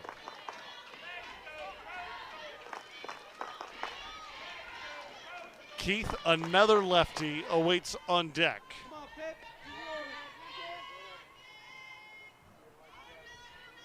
A 2-0 to Pippin. It's 3-0. This is exactly the spot Coastal wants to be in right now. Top of the lineup, Libby Pippin. Home run yesterday off Franzik. Runner on second base, no outs. This is a really great time for a comeback in the bottom of the 6th.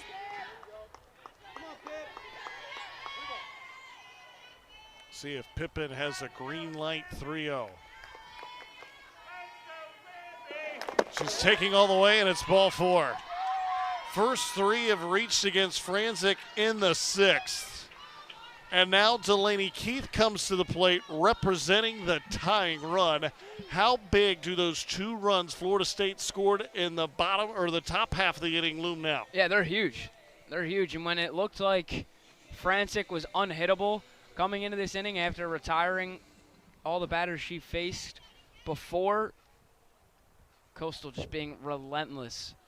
Down 3, Delaney Keith representing the tying run. Man, this series has been so fun to watch. Florida State is going to go to the bullpen. So after Franzik retired the first 5, she will not see Delaney Keith. Chanticleers have the tying run at the plate when you come back. Ashton Danley back in the circle. Franzik is going to go play in right field now. Bella Ruggiero. Now batting, Delaney And look where she's playing, right on the edge of the warning track. But it's Ashton Danley in the circle. She started the game for Florida State. Now trying to finish it. Keith representing the tying run. Watches a pearl for a changeup for strike 1. And Jamal, like you said, Keith deserves that respect of having those outfielders really playing on the line. She's shown that she can rope the ball over the fence towards the line. She can do it all.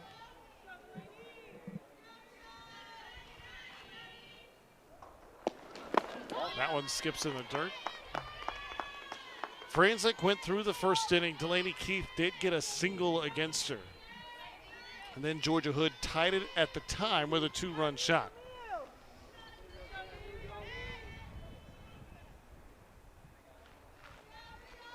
The 1-1.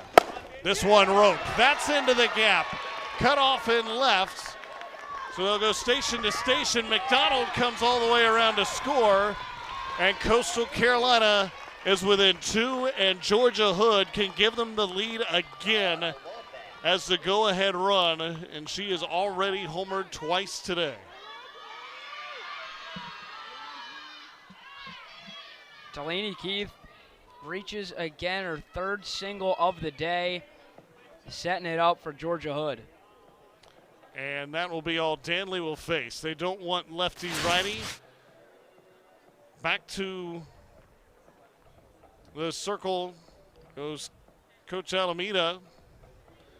And a new pitcher is on the way. We'll let you know of the change as Franzik comes back into the circle for the Noles.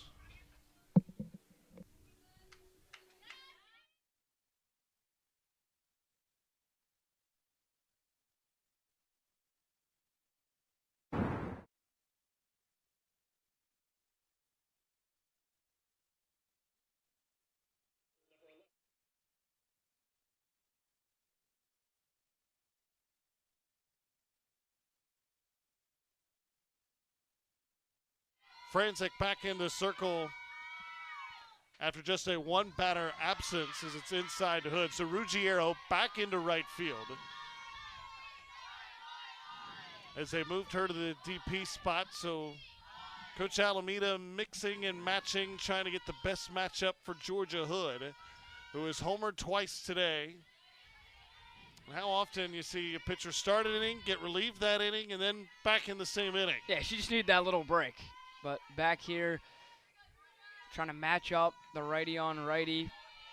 Georgia Hood, who has 2 homers today. Tying run aboard, Hood would be the go-ahead marker.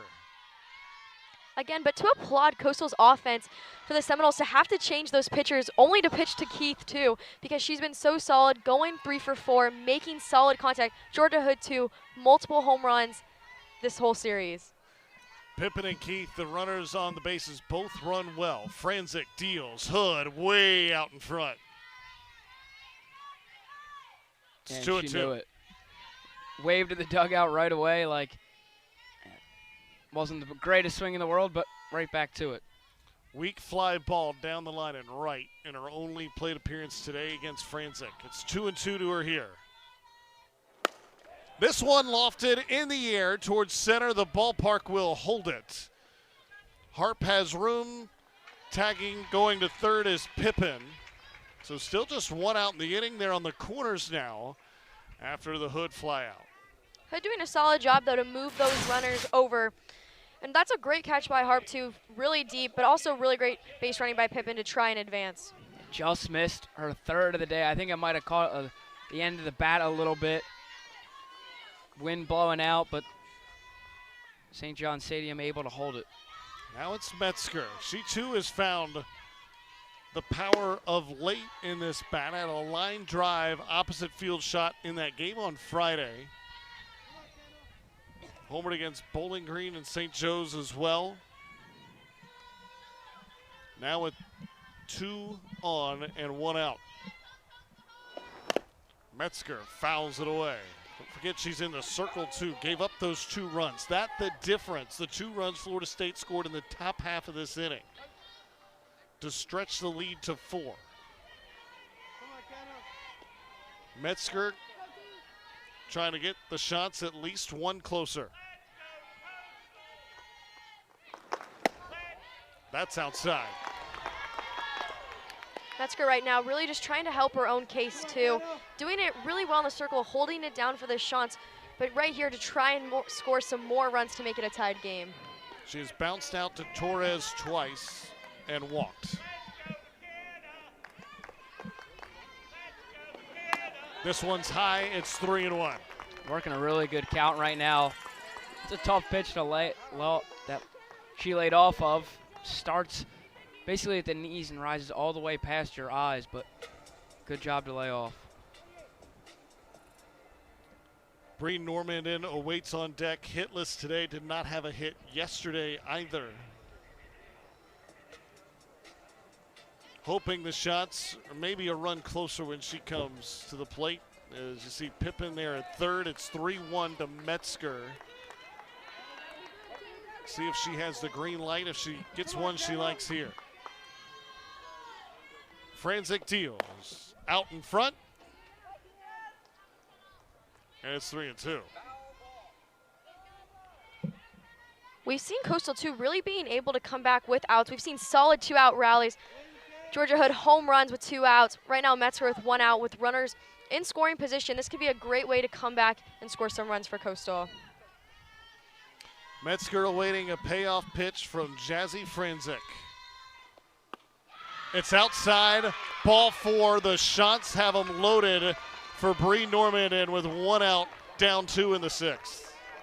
That one just missed. A good spot right there, but Metzger gets the walk. Normandin, one of the best in the game at just putting the ball in play. Strikes out so little and now has a chance to bring her team level or even give them the lead. But if you're Florida State, what that does do, it does give you the force at the plate. As the Chanticleers are going to get a pinch runner for Metzger here. Emma Skovron will come in and run. She's the runner at first.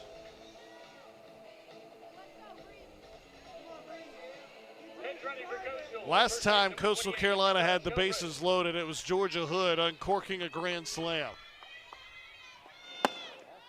That's ball 1 to Bree Normandin, who had a 16-game hit streak ended yesterday thanks to a leaping catch by Beecham at third. She hasn't had a hit since.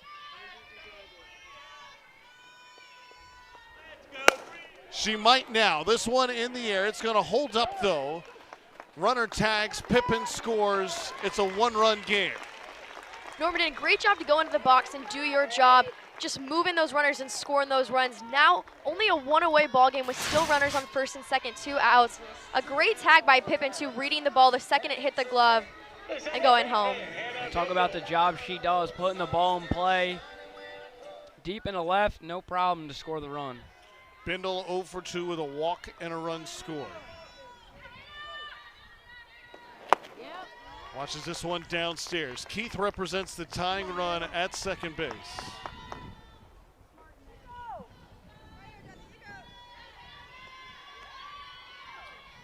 Coach Kelly Green telling us Bindle gives us that left-handed presence in the box.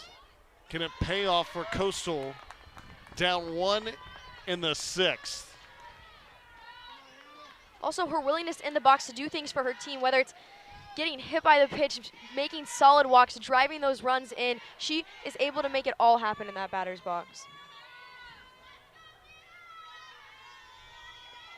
Yeah. 3-0.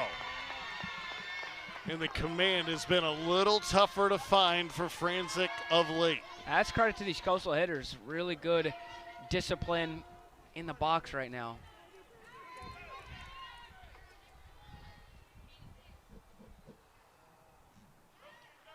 .3-0. Taking all the way, it's in there. Franzik trying to get back in the at-bat. It's 3-1.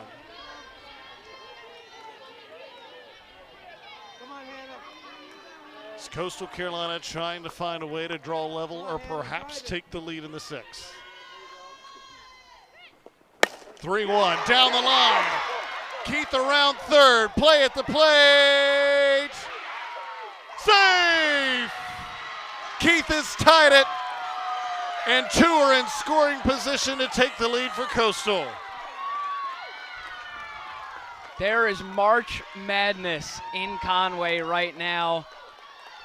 A 4 spot, Hannah Bendel comes through with 2 outs, all square at 11. And the Chants don't want to be done yet. Coach Green said it, Hannah Bendel's willingness to compete in that batter's box. What a solid hit we saw from her. Really just able to drive it. Keith's great run, such a close play at the plate, goes to the Chanticleers, and now tied ball game. It's a And good Keith throw. was flying. Good throw from Ruggiero. You see the slide getting in just in time. And now Coastal Carolina is going to go to the bench again. Kelsey Saulville will get a pinch hit at bat here. For the Chanticleers, number 44, Kelsey Saulville. To try to put Coastal Carolina in front. Two are in scoring position, deadlocked at 11.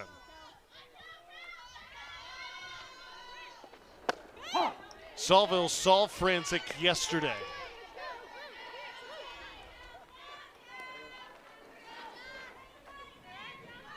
She was one of 3 Chanticleers that got a hit. Had that single in the 5th.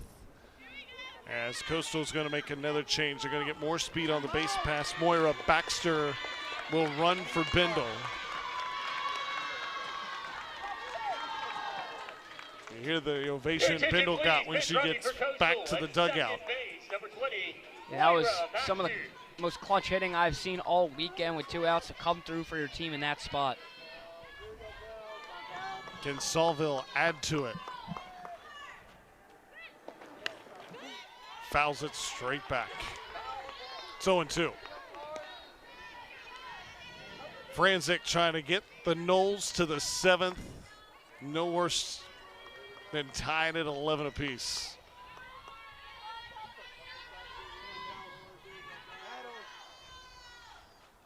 The 0-2 just stayed alive. Great job to fight that off. She was way out in front. That ball was in the other box, but just got the end of the bat, keep the at-bat going. Throughout the series, we've seen Coastal really being able to sit back on that changeup and made really strong adjustments for the different pitches being thrown at them. Again, the 0-2 from Franzik. Outside. Great lead right there.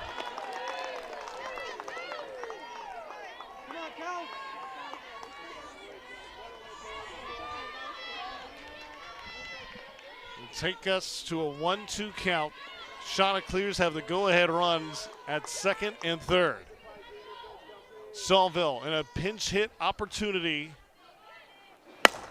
Flips it into left. It is just reeled in by Torres, who secures an imperative out for Florida State. We go to the 7th, all tied.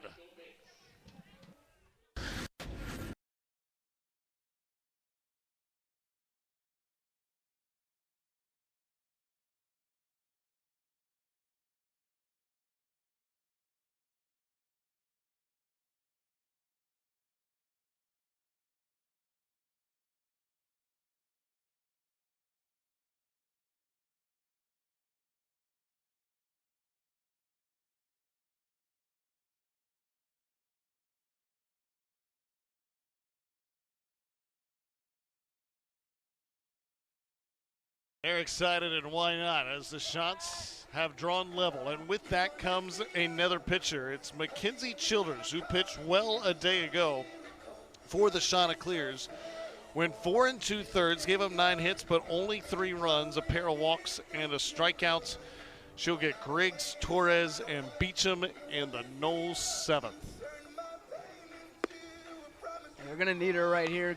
Want to go to the bottom of the 7th. Still tied with a chance to walk it off. And yesterday, the deepest Childers went into any game this season besides that opening weekend.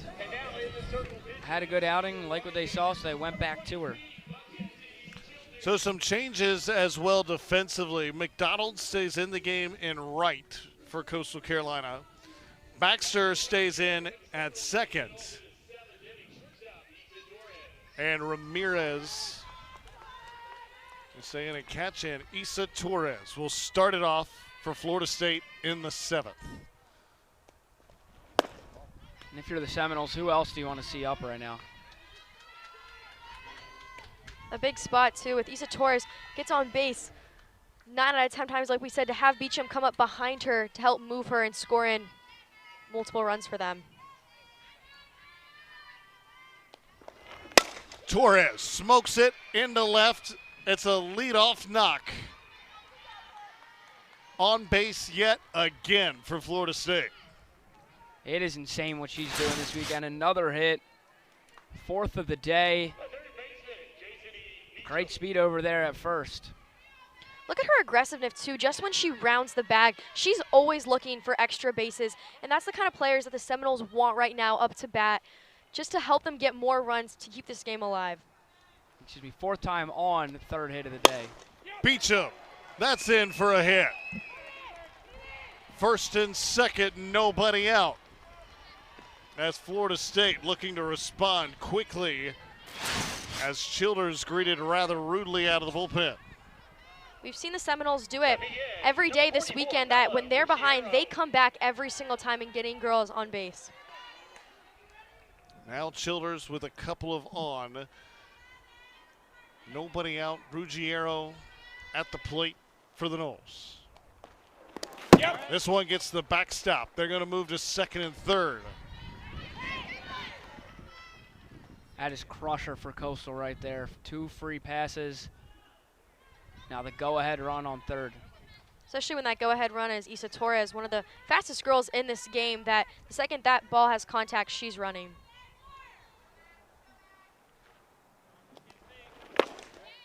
That one downstairs. It's 2-0. Florida State not only taking the lead, they're thinking of a multiple here in the 7th.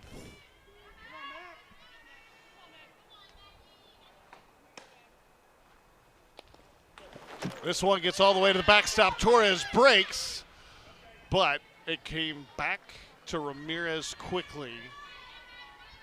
So Torres forced to retreat. It is 3-0 though. And Childers, after the first 2 singles, has struggled a bit with command here to Ruggiero. Bullpen quiet for now for Coastal. That's outside, and Florida State starts the 7th, loading the bases with nobody out. They've wasted no time. This top of the order so good for the Seminoles. Now Kennedy Harp up with the bases loaded. Quick conversation as Ramirez comes out. Good news is, if you're Coastal Carolina, if you get a one-hopper to Keith at the corner, perhaps there is a force at the plate. Maybe But even a double play too. Torres can fly at 3rd. That one's downstairs. First things first, if you're Childers, you got to find the zone. Harp is 0 for 3 with a walk here this afternoon.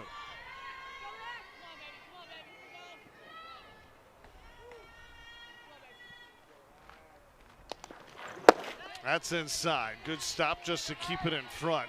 Now it is a 2-0 count, and there is nowhere to put Kennedy Harp.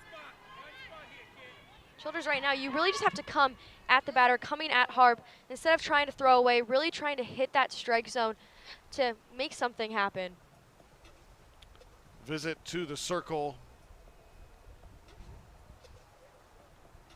His pitching coach and pitch along. Ramirez talk things over, trying to find that groove. Childers was so strong and so good command-wise a day ago. She has lost it, though, in the biggest of spots in the 7th. In a tie game, Florida State has them loaded and trying to find some way to work out of danger here in the 7th. You know, that's a hard spot to come into, tied with Florida State. Your team helped you come back, win some runs, and you have to trust, too, that if you do your job right now, Coastal, you know when they come up to bat, they're going to try and make something happen in the bottom of the 7th.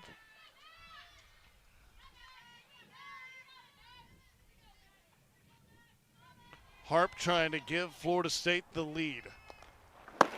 3-0. And she may not have to swing the bat to do it.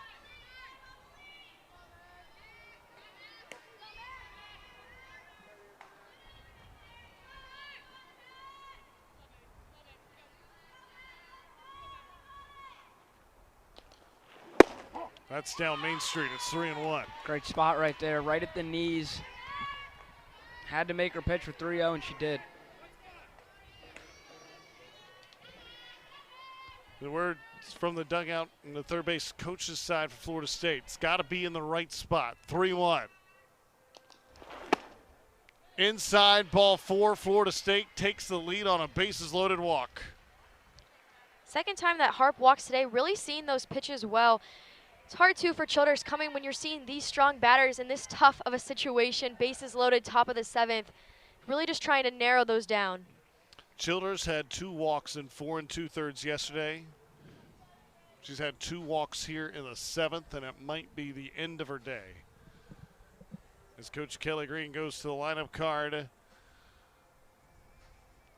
it looks like Coastal Carolina may go to the bullpen. Bases loaded, nobody out. Florida State has recaptured the lead.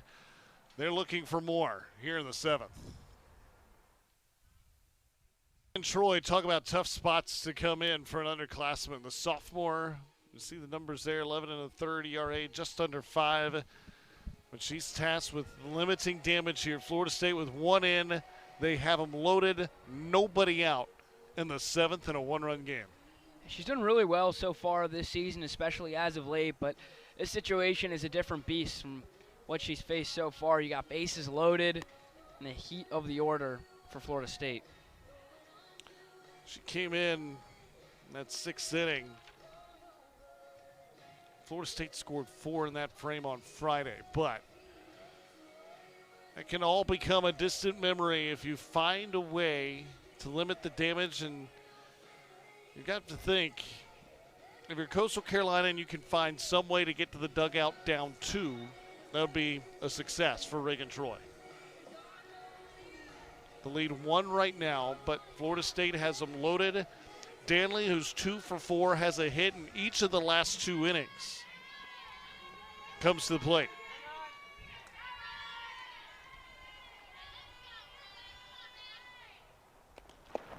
Troy misses high for ball 1. Objective 1 is find the strike zone. Yeah, definitely, especially with the bases loaded. Spencer's talked about it before. You can field a ball in play, you can't field a walk. Especially in a situation right now, you don't want to have those runs be scored by walks. You want to try and make something happen on defense. Fly ball shallow, Beecham tags, no advance. 1 down. Exactly the job that Troy needed to do, make an easy out happen. Like we said, can't defend walks, making things happen, give her a pitch to hit. Libby Pippin able to make the out in left field, no runs scored. Now there's 1 away. Anna Hind has had a big day at the plate. Has driven in 3, including a 2-run homer that tied it in the 5th. Walked and scored again in the 6th, an RBI single in the 1st. She's been all over the box score for the Seminoles this afternoon.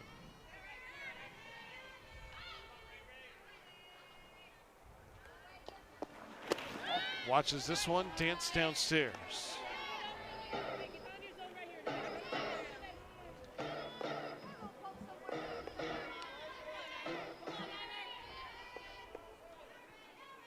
Troy trying to get the shot of clears out of trouble. It's 2-0 though.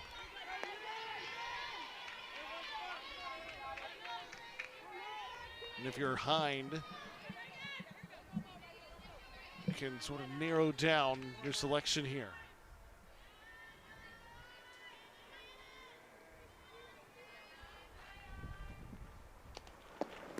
This one skips, it gets away. Beecham breaks, she's gonna score.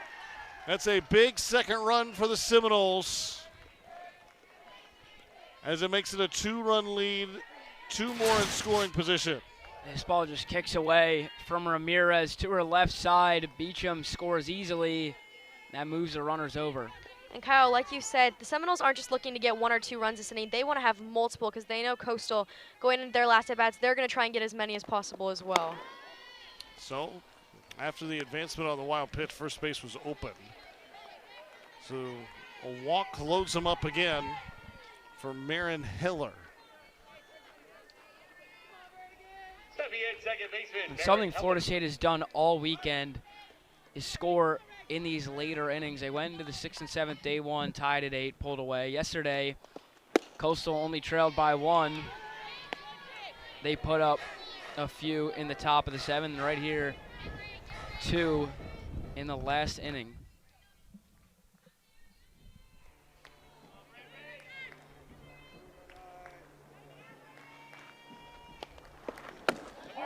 To that point, Jameson, Florida State has scored 18 runs in the 6th and 7th. Wow. This weekend. Talk about that competitiveness that Coach Alameda was talking about, really being able to come back on offense so solid. Every single batter in this lineup is able to do a job. Off speed on the ground. Normandin, can they turn 2? No. Another run is in for Florida State. It's a 3-run lead as the hustle from Heller beats out a would-be double play. That extra run is huge. 3rd run of the inning. Beats out the throw, has an RBI.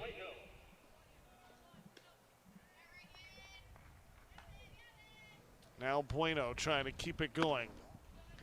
She has a couple of RBIs today. Drove in both runs in the 6th. 8th hitter to hit for Florida State. You look ahead to Coastal Carolina in the home 7th. It's the bottom 3rd of the order. This one hit hard. That's through. Florida State has answered with 4 of their own in the 7th, and that's the lead with 2 aboard.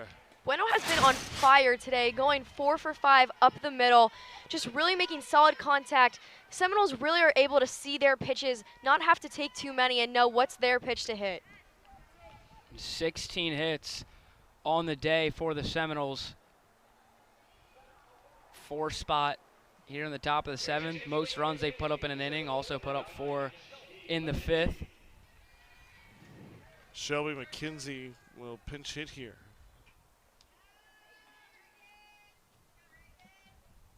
So she'll grab a bat. This one dances outside. The first 4 of the inning against Childers Reach, they have all come to score.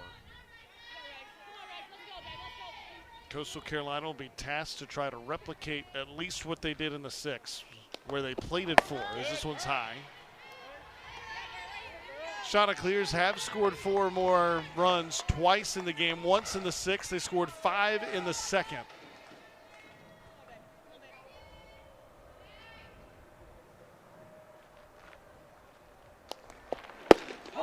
That one's in for a strike. Florida State has scored 10 of their 15 runs in the 5th, 6th, and 7th. These later innings, getting deeper to those Coastal pitchers, digging into their bullpen. It's where they found a lot of their success. Downstairs.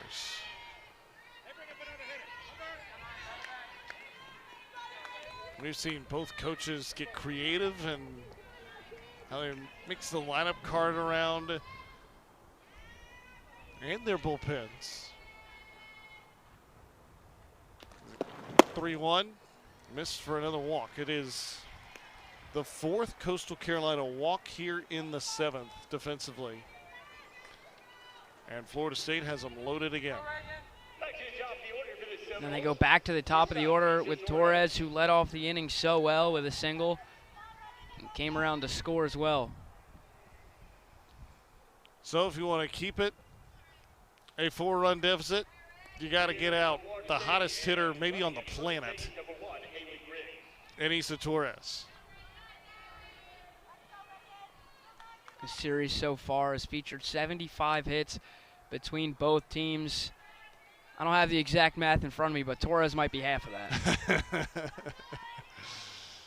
She has certainly had her share. As that one missed. Torres has 3 hits today. Before the series began, that would have tied a career high, which she shattered on Friday, going 6 for 6, being the first player in D1 softball since 2017 to do that in a 7-inning game. First ever for Florida State. As she waits the 1-0. This down the line. That is a foul ball. And nearly took out her own teammate in Heller on the third baseline. That ball was smoked down the line. Could have been extra bases if that one stayed fair. Going back to those stats, too, about Issa Torres, talking about how that stat hasn't been broken since 2017, almost 10 years. All the great players in softball, no one's been able to have 6 hits in a 7-inning game, but Issa Torres brought it back. 1-1, a good block there.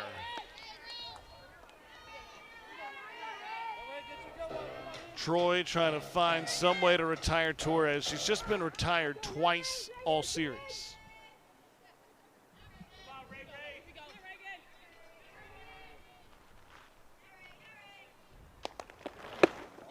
That missed. Just misses on the outer part of the plate into a left-handed hitter. That's where Troy has tried to live, but just misses right there. And how do you pitch to Issa Torres on a 3-1 count?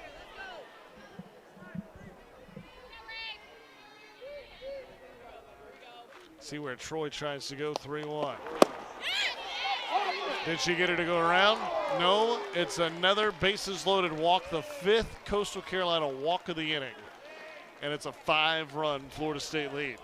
And with Beecham up to bat, now with the most RBIs for the Seminoles, this is exactly where the Seminoles want to be, getting those runs in. Issa Torres doing her job in the box once again, always getting on base, whether it be a hit or a walk. And Coastal Carolina started the inning with all the momentum on their side, having just scored 4 in the home 6th to tie it. Now Florida State has responded in a big way. The 11th hitter of the inning in the 7th.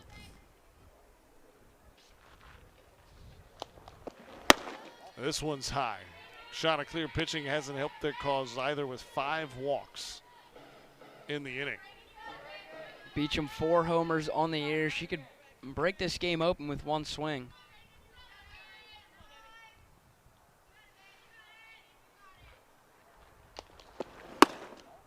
That one also misses. It's 3-0. Florida State has drawn 9 walks today. 5 have come in the 7th inning. It's a 3-0 count to Beecham from Troy. And it is the 6th of the inning. Yeah, you talk about trying to limit the walks, but to have 6 walks in the top of the 7th inning, that is not the time where you're trying to throw multiple pitches to these girls who've already seen so many pitches throughout the game. Now batting, number 44, Fellows. So it'll be another RBI for Beecham, her 2nd today, as Ruggiero comes in. And another pitching change, I believe, is coming for Coastal Carolina.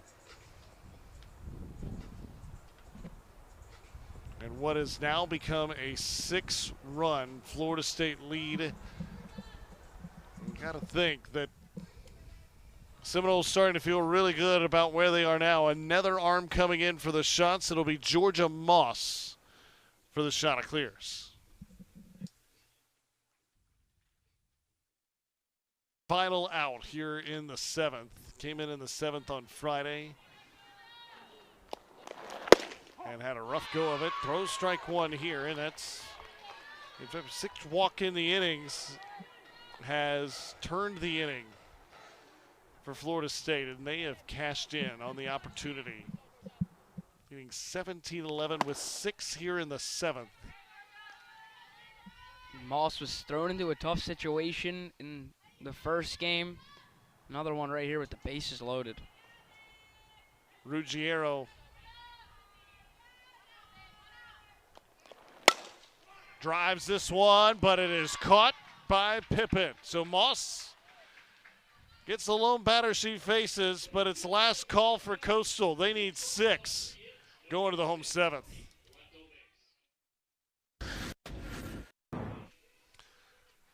So Ashton Danley comes back into the circle for the 3rd different time today. The bottom of the 7th inning for the Chanticleers, the 8th hitter in the order. As she stayed in defensively, which allows her to do that, she'll try to finish this one off here in the 7th. It's a 6-run lead as Coastal Carolina will try to find some magic in the 7th. And Clara Hudgens, who started off last inning well with the double, came around to score trying to get things going here. Hudgens went around on the bunt attempt. Really started, as you alluded to, Jamison, the fireworks. It's a leadoff double in the 6th. An inning where Coastal Carolina scored 4. We've also seen in this game too, moving Claire Hudgens to the 8th spot has really paid off this game because she started multiple innings that we've seen, and like you said, last at bat double starting off that inning.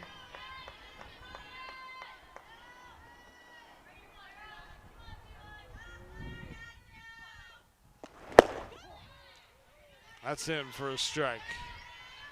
Just gotten the sense, not only in this game, but even throughout the weekend, over the course of this game, this Florida State lineup has the ability to sort of wear down not only a pitcher, but your staff as a whole. And that's what's happened across all 3 games of the series. As that's called strike 3, and Danley gets the opening K to start the 7th. That's a start you want right there for Florida State after you get 6 in the top of the 7th. Especially if you're Danley too, and you know at one point you're going to get the top of this lineup again. You want to get outs as soon as possible before possibly seeing Delaney Keith and Georgia Hood one more time. McDonald in the 9th spot tries to find a way aboard. If she were to pick up a base hit here, she would eclipse her hit total from a season ago in 1 game. Had an RBI double in a pinch hit spot in the 6th. You're trying to start it for Coastal in the 7th. Ideal matchup for Danley lefty wise, because you go to Hudgens, McDonald, Pippin, and Keith, all lefties, giving the pitcher the advantage.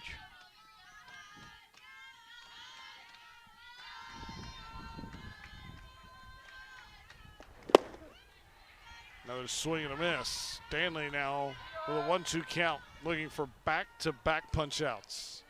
You can see the command in Danley's eyes in this inning. She knows her team got her some insurance runs, so she just needs to do her job in the circle, which she's really been doing in this whole series and really narrowing it down. The 1-2 outside.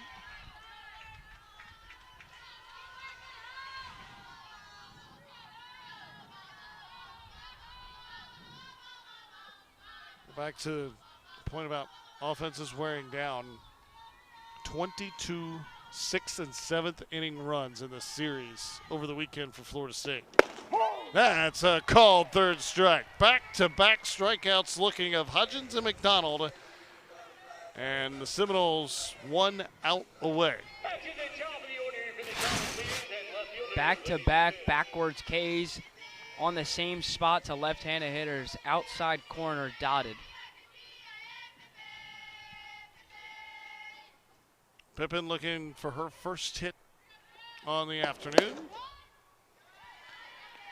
I think if you're Coach Alameda in Florida State, you like going into ACC play next week. Even though it looks like they're going to get the series sweep, they had to work in the series, and they were tested in multiple ways. And if you're Coach Alameda, I think you got to love how that has transpired and how your team has responded. Definitely. Don't let the scores fool you. These were really close games for a lot of innings and really had to put pressure on the Seminoles defense, but they were able to make it back up on the offense every game. And on the other side, Coach Kelly Green, you lost a series already. Florida State threatening a sweep, but had to like some of the things she saw. Said as Florida State gets set to go to ACC play, it'd be hard to imagine that Coastal Carolina will be the only sweep victim of the Seminoles this year. Oh, yeah. And both dip into conference play next weekend, 2-1 outside. Both have a midweek. Florida State, another Sun Belt team in between them and Syracuse next weekend. That'll be South Alabama. Chanticleers have the Gamecocks on Wednesday night.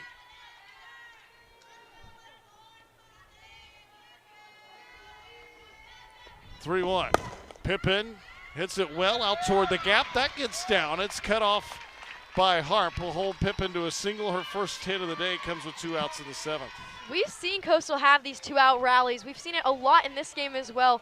Pippin, what a great hit, a really good drive, left center field. And now with Delaney Keith coming up to bat, this is the spot that Coastal really needs to be in right now. Well, they passed the baton at least one further to Keith, who has had a monster day. 3 for 4. Scored a couple times. Has an RBI as well.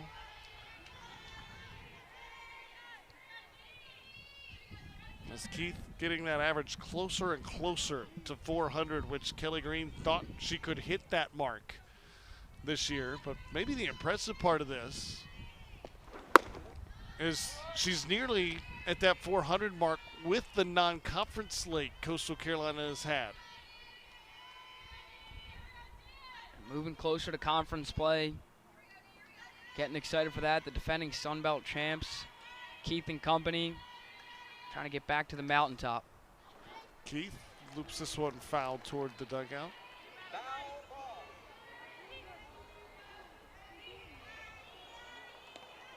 Chanticleers will start their Sun Belt campaign against Appalachian State here at St. John's Stadium next Friday, Saturday, Sunday. Conference play when the intensity's ramped up a notch or two. 1-2 on the ground. Keith trying to beat it out. Oh, they lost the ball. And Keith is going to stay aboard as Bueno dropped the ball trying to go to first. The Chanticleers survive another hitter, and Georgia Hood will get another at bat. Another time where we see trying to move before the ball is actually in the glove, one step at a time. Delaney Keith always putting pressure on the defense, solid hits, and getting on base. Well, Hood could cut the lead in half with a third homer of the day. But if you're Florida State, you're okay. Oh, and nearly off the bag. Pippin just does dive back to rescue the at-bat for Hood as the throw got away, and Pippin looking to be aggressive, but Heller was right there behind and nearly was able to tag her out. Hood has had a banner day. 2 home runs, including the grand slam in the 2nd. Lines this one right at Heller, and that will do it. Florida State pulls away, scoring 8 in the final 2 innings as Coastal Carolina is swept by the Seminoles, but a really entertaining series all weekend long. Yeah, the offenses were awake this weekend. Florida State completes the sweep, but Coastal Carolina hung in all weekend. 2 really good teams with high aspirations going at it. It was a fun one. J-Mo, like you said, those offenses, Florida State batting over 400 for their team, Coastal batting over 300 for their team, with leaders like Issa Torres, Delaney Keith hitting so well this entire series. Well, the offense came to play on a Sunday fun day. Hood had a grand slam, but Florida State clawed their way back. Coastal Carolina, though, eventually had a response. Drew level in the 6th, but it was too much Seminoles in the end. For our entire crew, Jameson Grugan, Spencer Ventura, I'm Kyle Rush saying so long. Florida State sweeps the weekend with 3 tough wins in Conway.